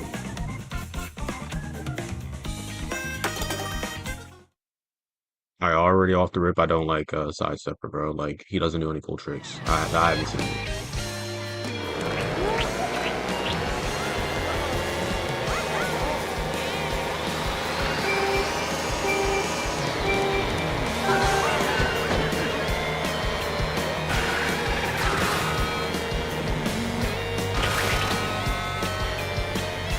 Out of my hand.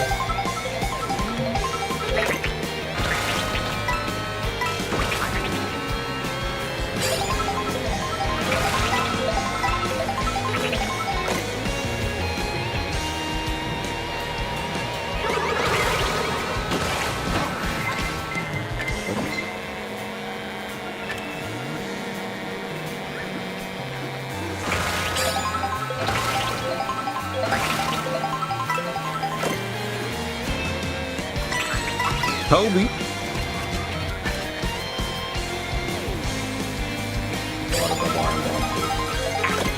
This is the whole race? Or is this the second lap? I mean, like the second, actually the second race. Interesting.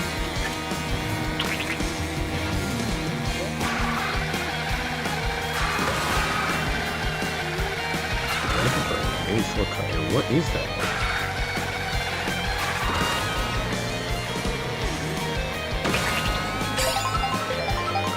Beautiful. Okay.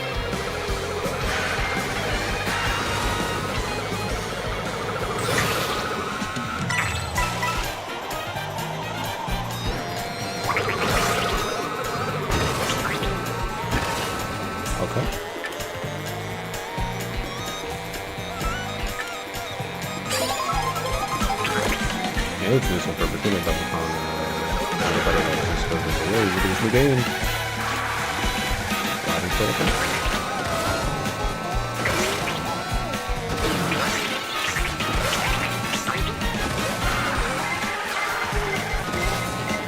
Really?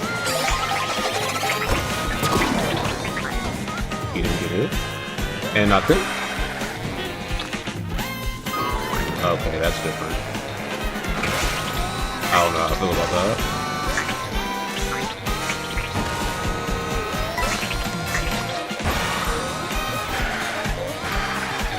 Really?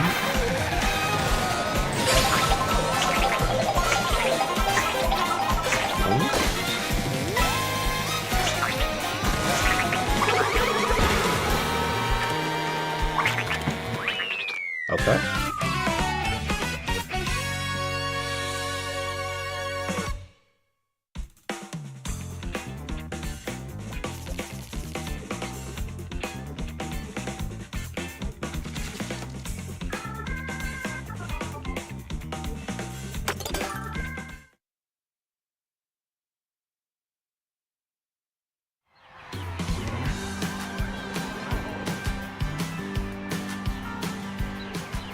Doesn't feel right though. Okay. It says it's off.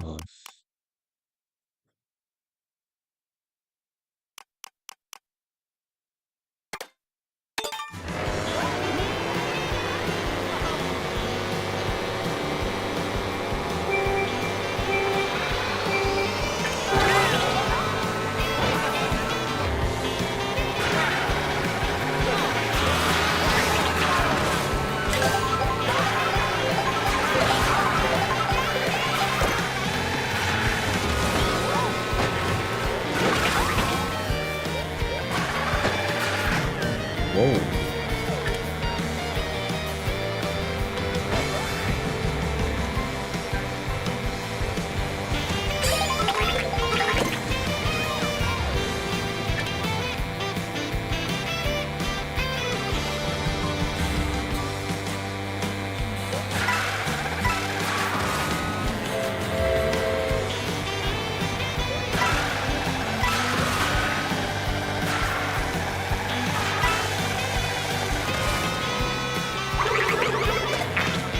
Look up. Hey, hey, hey, hey, hey.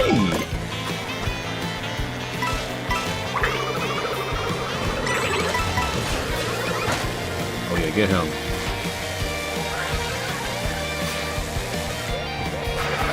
Alright, I think there's something else you gotta do. Windows.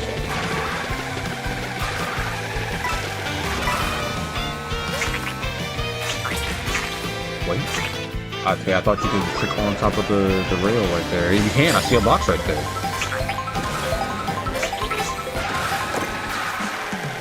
Got a bomb.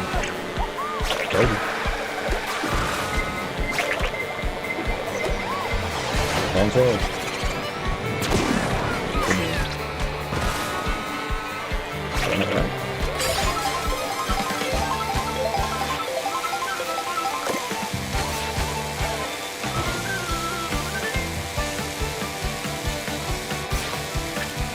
I'm not sure if this is the fastest way or not, but it looks fast to me. I didn't trick off that.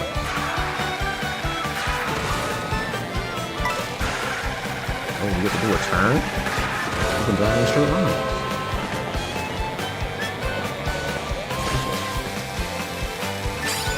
I'll trick on this one.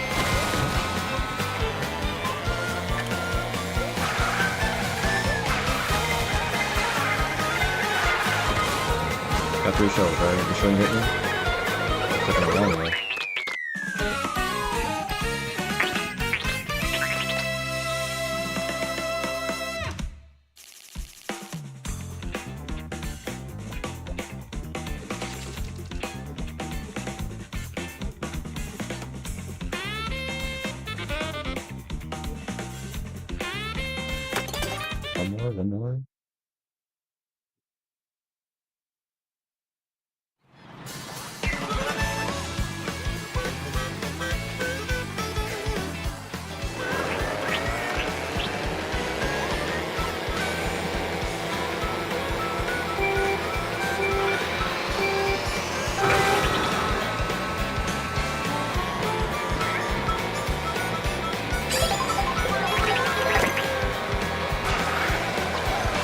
this off-road? It is. Why are the turns when you...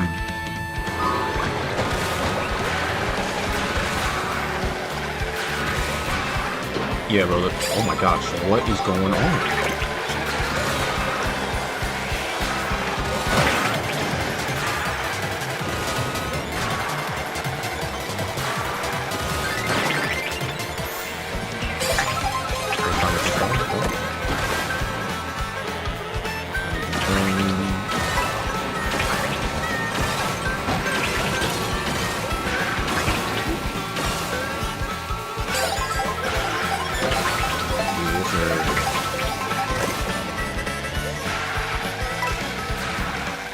That drift is totally different. They're going crazy back there.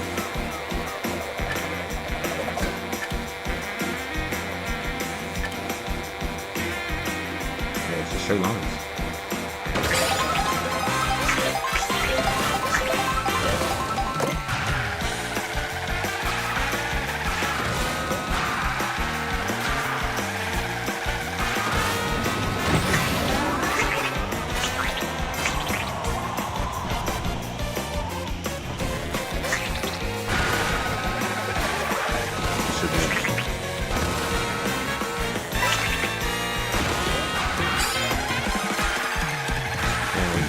All those points.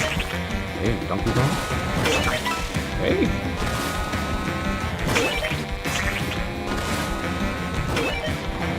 Okay, I like that.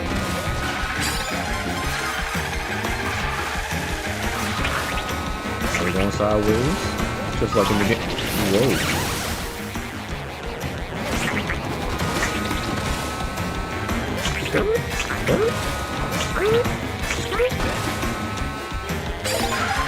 Not 6 of 8.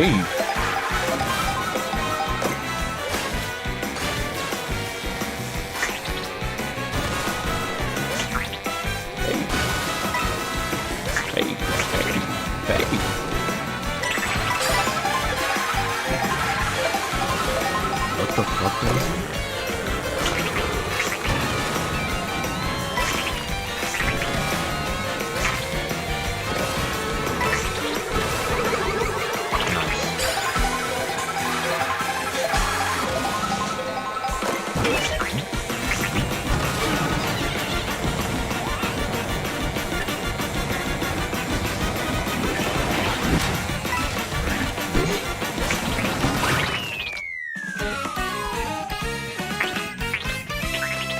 I like that. Oh, that's different.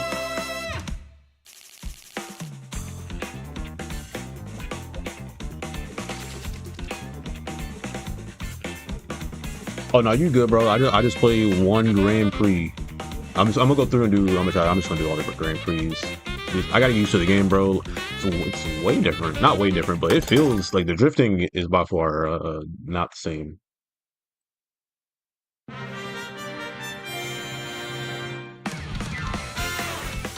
Thought I was gonna sell the first one, but no, we got it first. I played this the crab. His name is Sidestepper.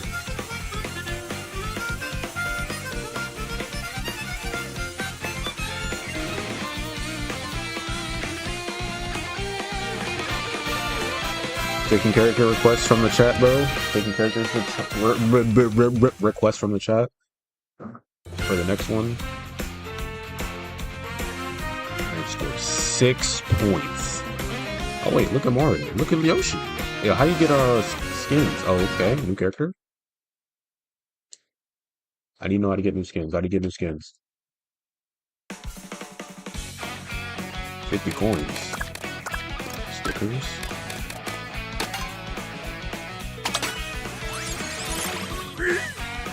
Really? Try hammer, bro. Scoot. See your stats. Oh, your stats are not what I was looking for. I'm not gonna lie.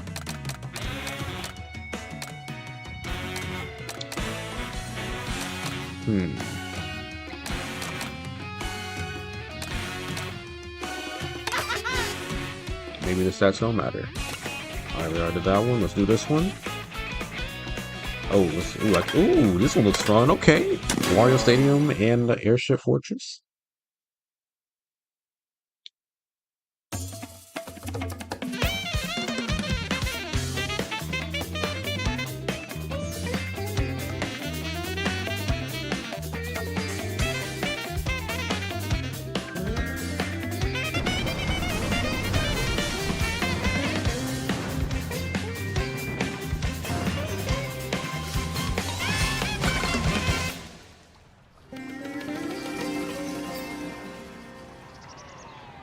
Boy, what was the name of the stage? I wasn't looking.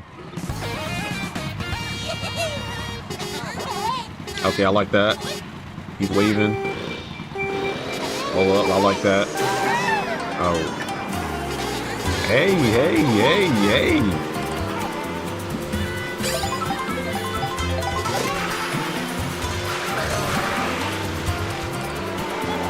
Yo, throw that thing. Okay. This is done. Hey.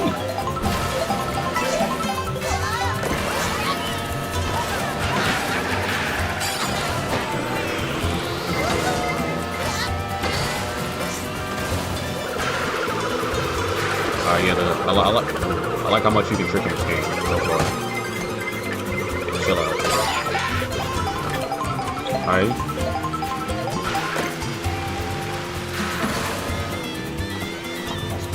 That's for Super Mario Odyssey.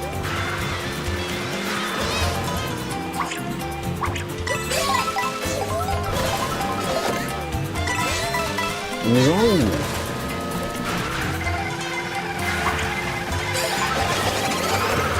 Quick in this game, bro. Oh, she got hit too. Let's go. She got hit.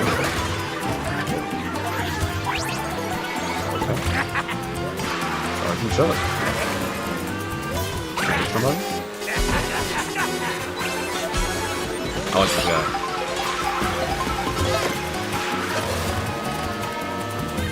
Go. Nice.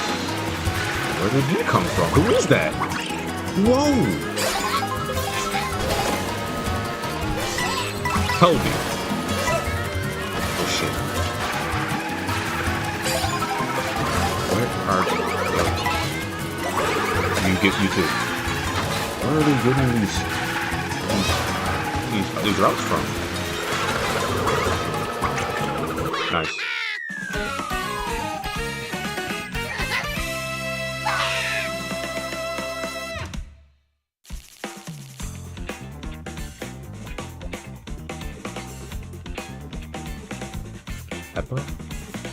Rocky Ridge?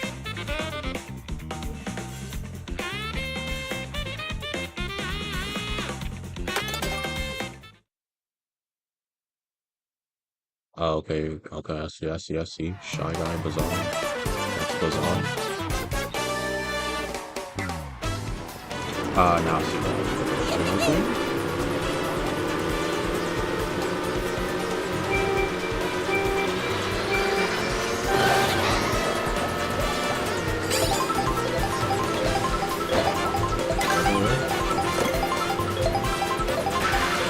I don't like that about this card.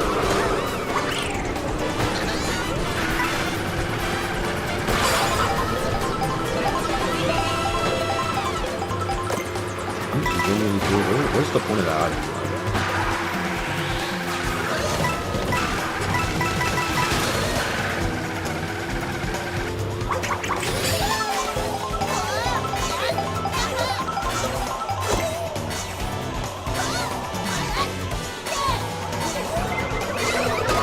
Really? Really?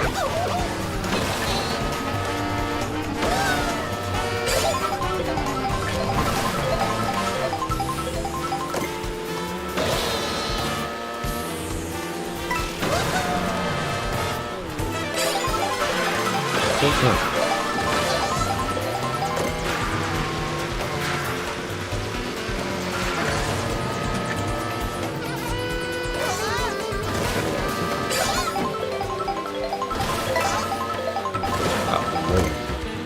Because how is everybody, why is everybody so close?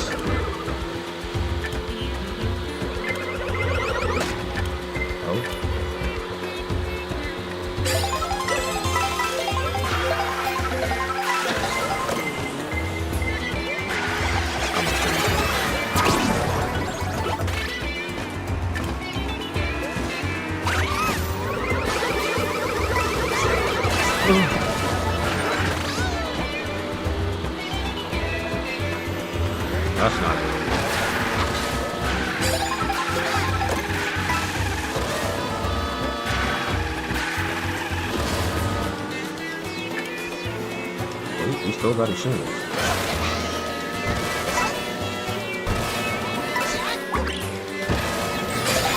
Yeah, that's a goal.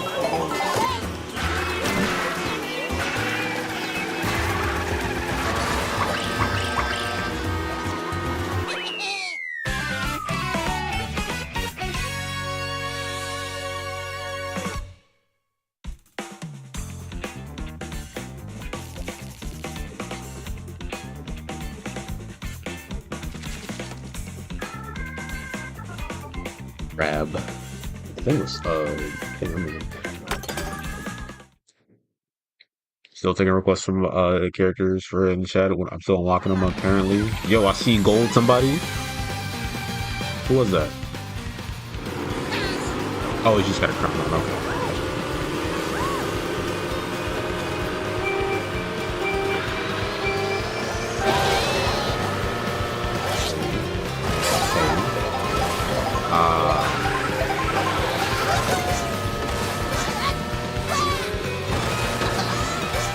That's good game design right there.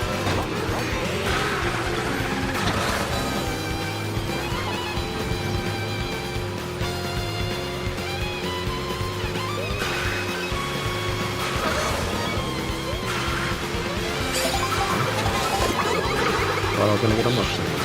What?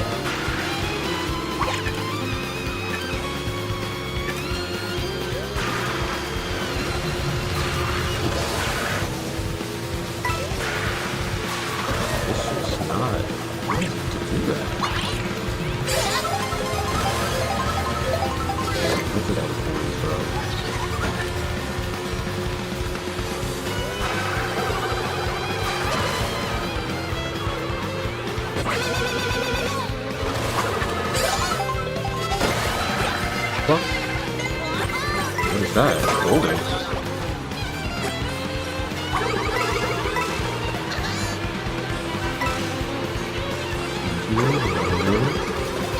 It's not good.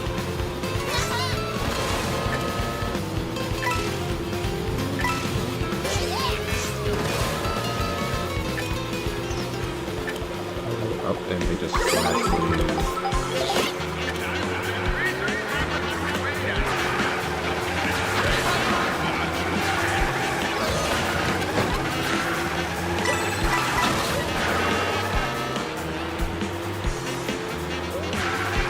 Any other time when we first played it? Oh, okay, you don't have to hold it anymore.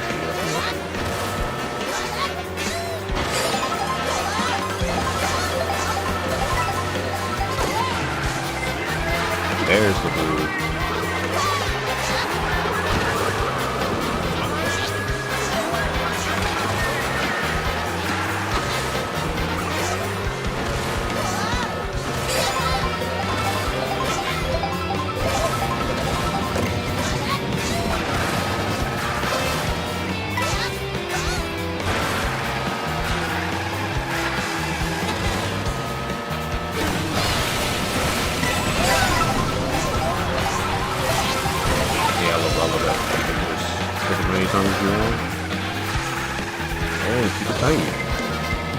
Another blue shell.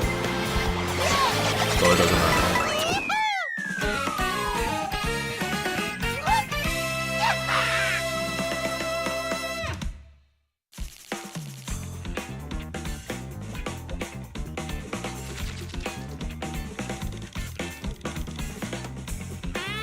Dolphin.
What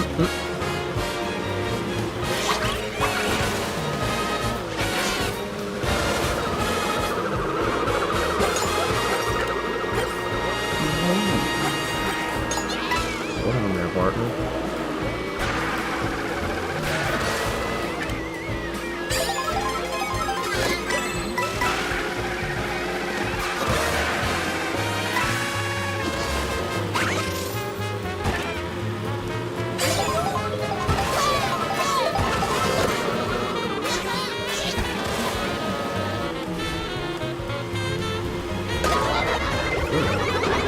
Nice. Later.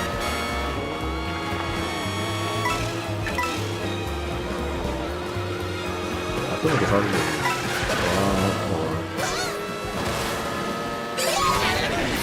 Nice. Right after I hit my item set.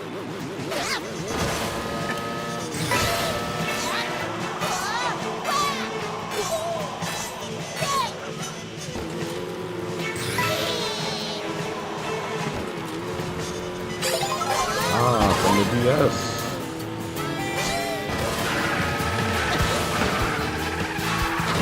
Oh. Okay. Beautiful. Okay, I thought you could like go on top of it.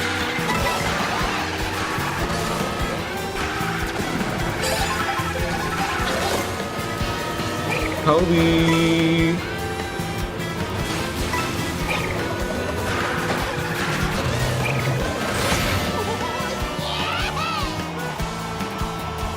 Oh my gosh, that's good.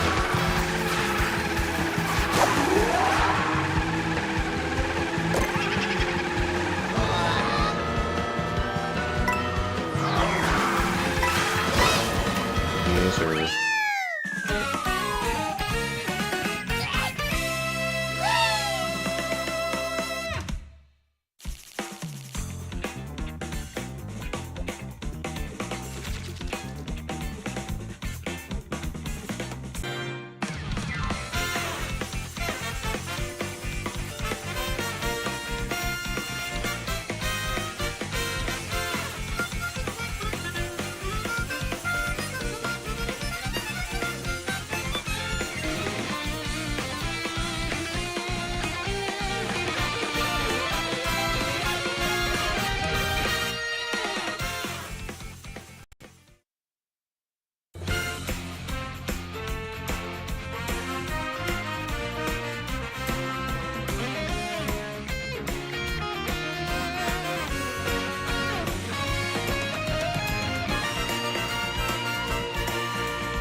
Oh yeah, I got you. My fault. My fault. Yes, alright, hold on.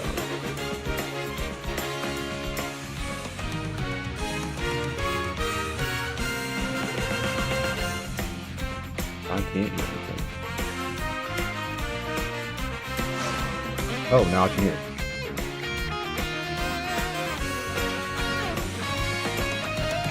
We got Daisy. I got Okay.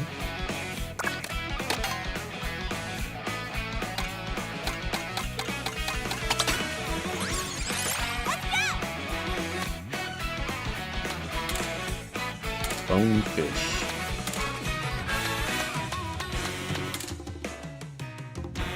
Bonefish.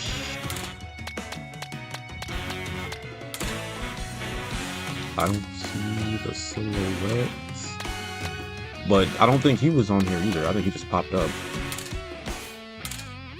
I'll be on the lookout for a bonefish.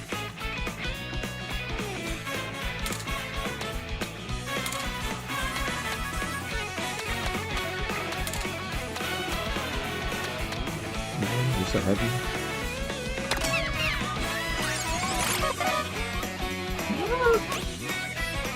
Yeah, it is. Ah, man.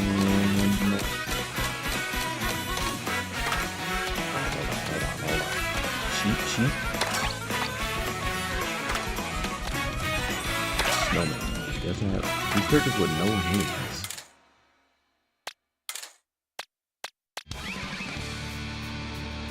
What's that for though?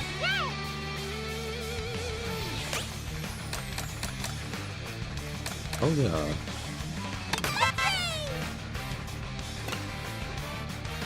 DK Pass, Wario Shipyard. Really showing love to Wario. Koopa Troopa Beach.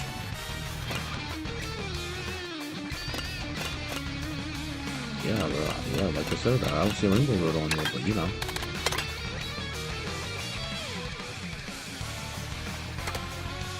But now, did you see though? I don't see I don't see him right now. It might. I'm gonna be on the lookout though. Maybe. Oh. It might be a hidden character, you never know. Hold on. No, I don't want to place a snowman.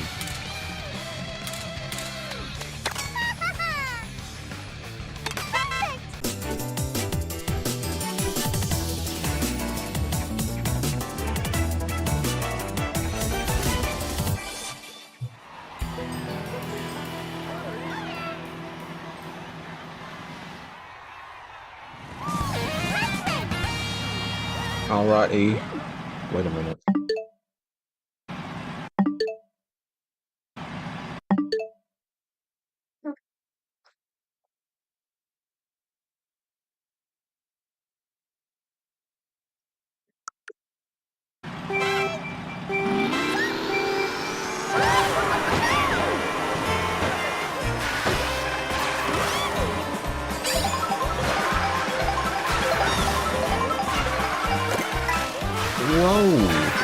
Whoa, you can drift in the off-road though. Yo, back up, bro. Get you too.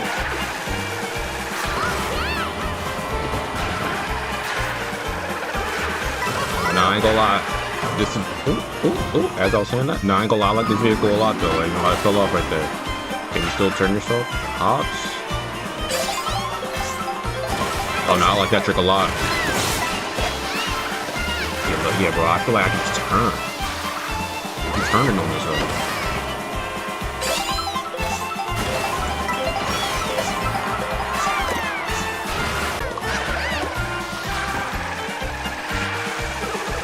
Do something about those.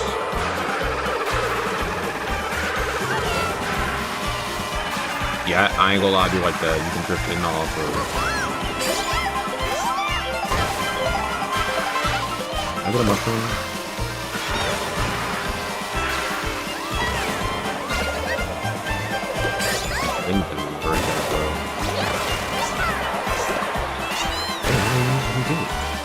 Throw that thing. Where you going? Where you going? And then the blue shell will magically appear. Okay, now I will. I'll hold it. I'll throw this.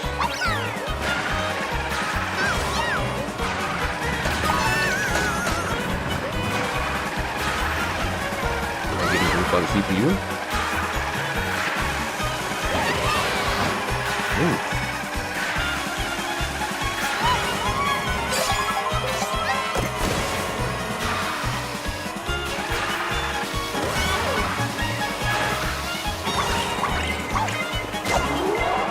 Hit me. That's right. Pusho, my savior. Yes. Wait, what the?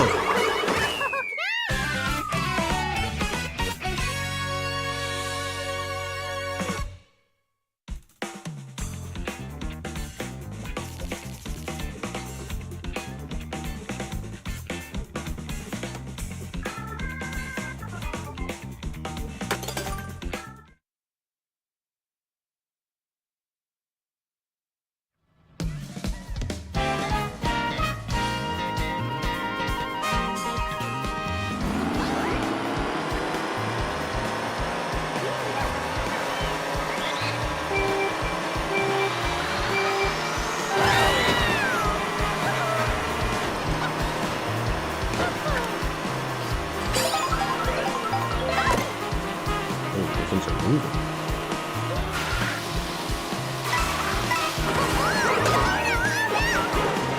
What are y'all doing?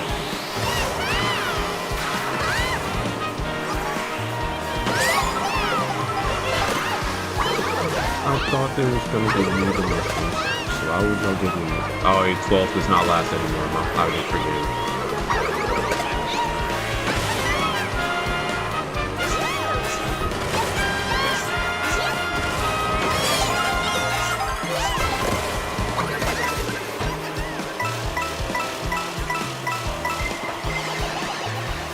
Like that item. Fill me up. Get that Wario. Everybody move out the way. Get him.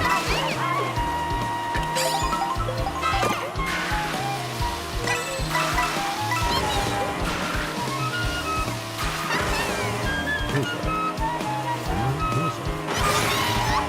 Yes, sir. Oh. Lighter area.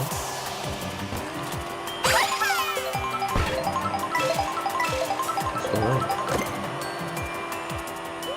Got maxed out there.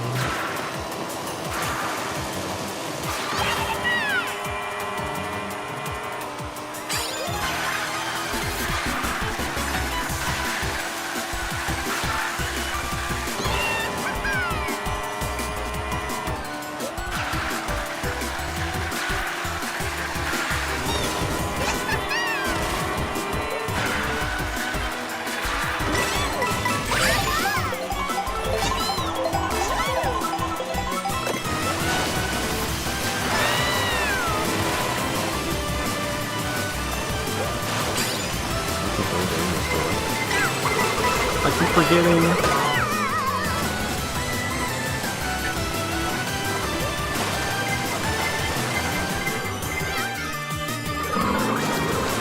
Calculated. Not calculated. Actually, might have been calculated. Oh wait, no, it's too slow. Pinata.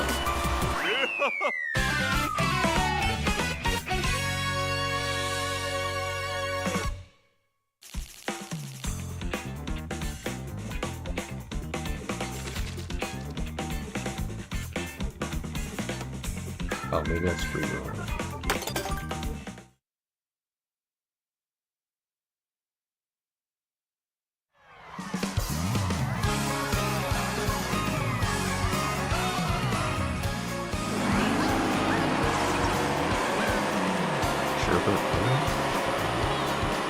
Sherbert game?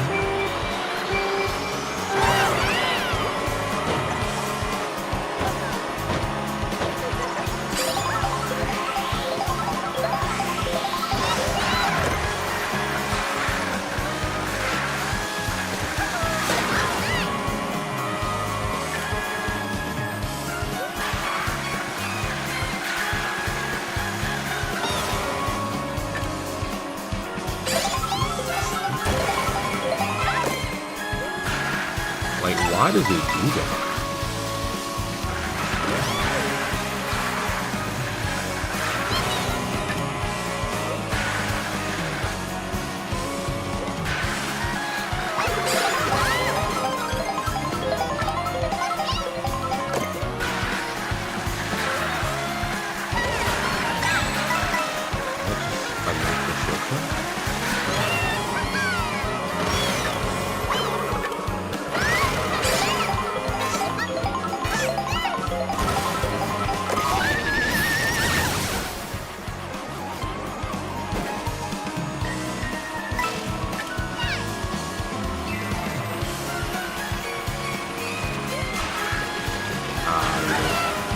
Oh, there's another.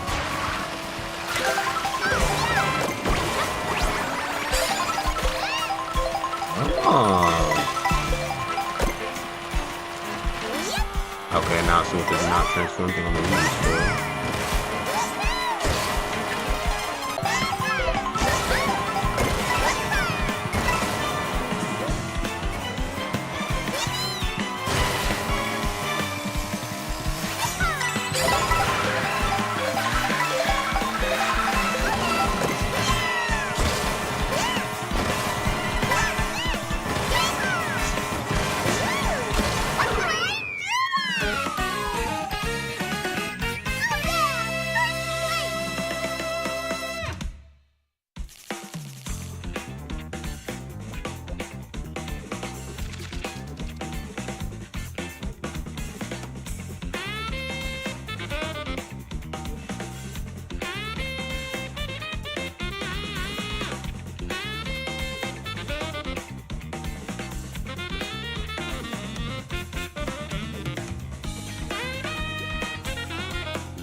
how to get the. I figured out how to get the new what's it called? Why am I looking so slow? What is going on?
Coin coffer.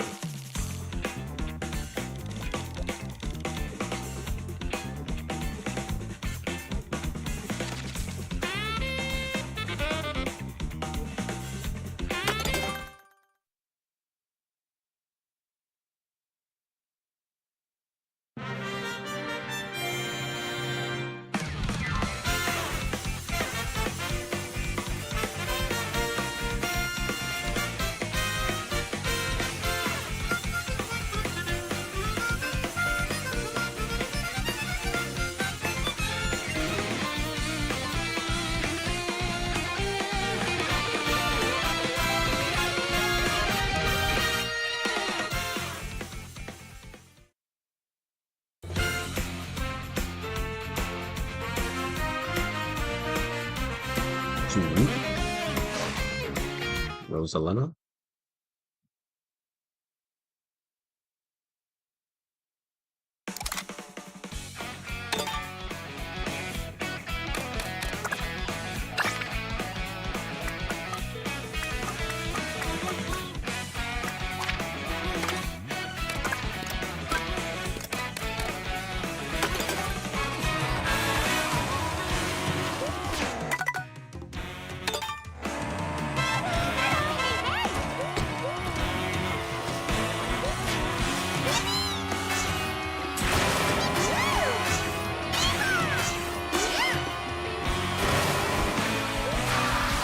Interesting.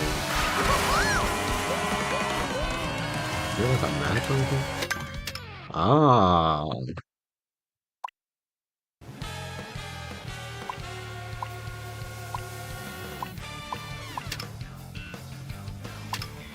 Dang, she got like 50 character slots. He got like 18. Interesting. Dang. Oh.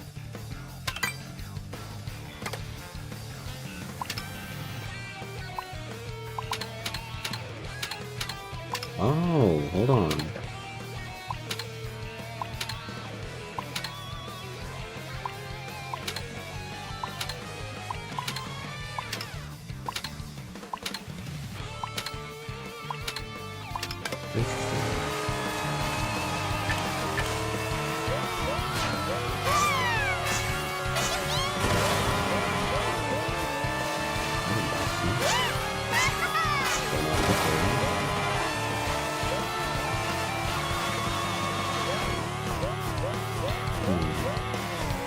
Oh, I see.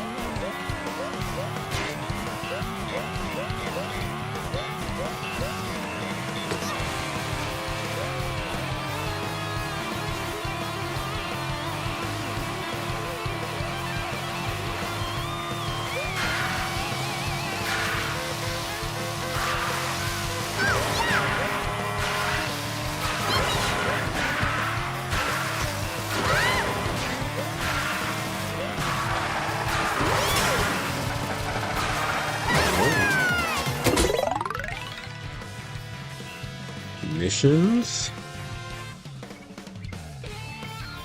Let's do it.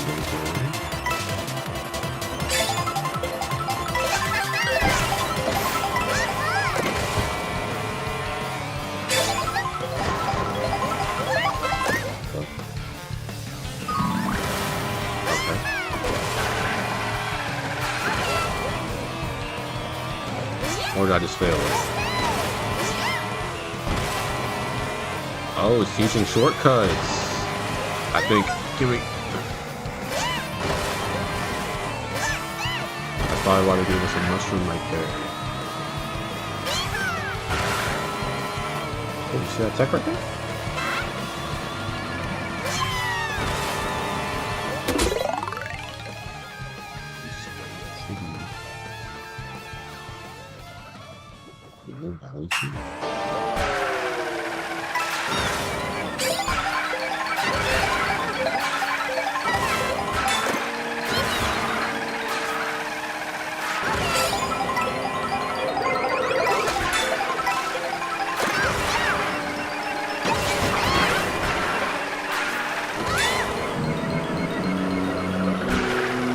Wait, there's the fish right there. I see it. And I fell off. It was right there. I seen it.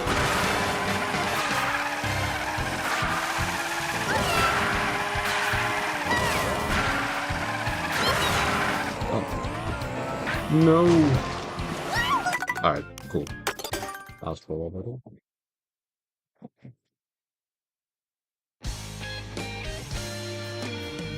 Just want to see what the online menu looks like. I just want to see what it looks like.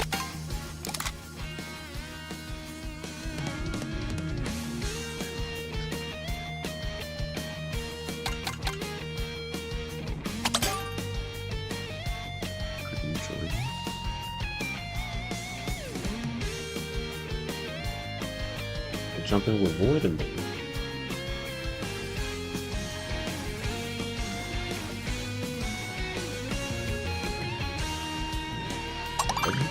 oh my gosh, you can just join up. They got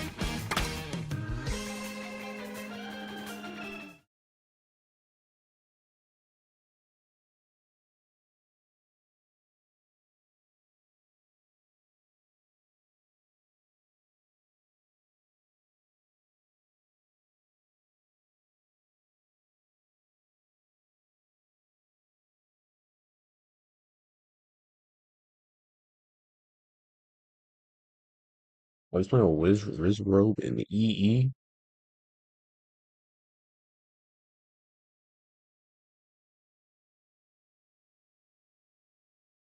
Oh, I feel like I should do my due diligence and ask if people can join this room.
Mm.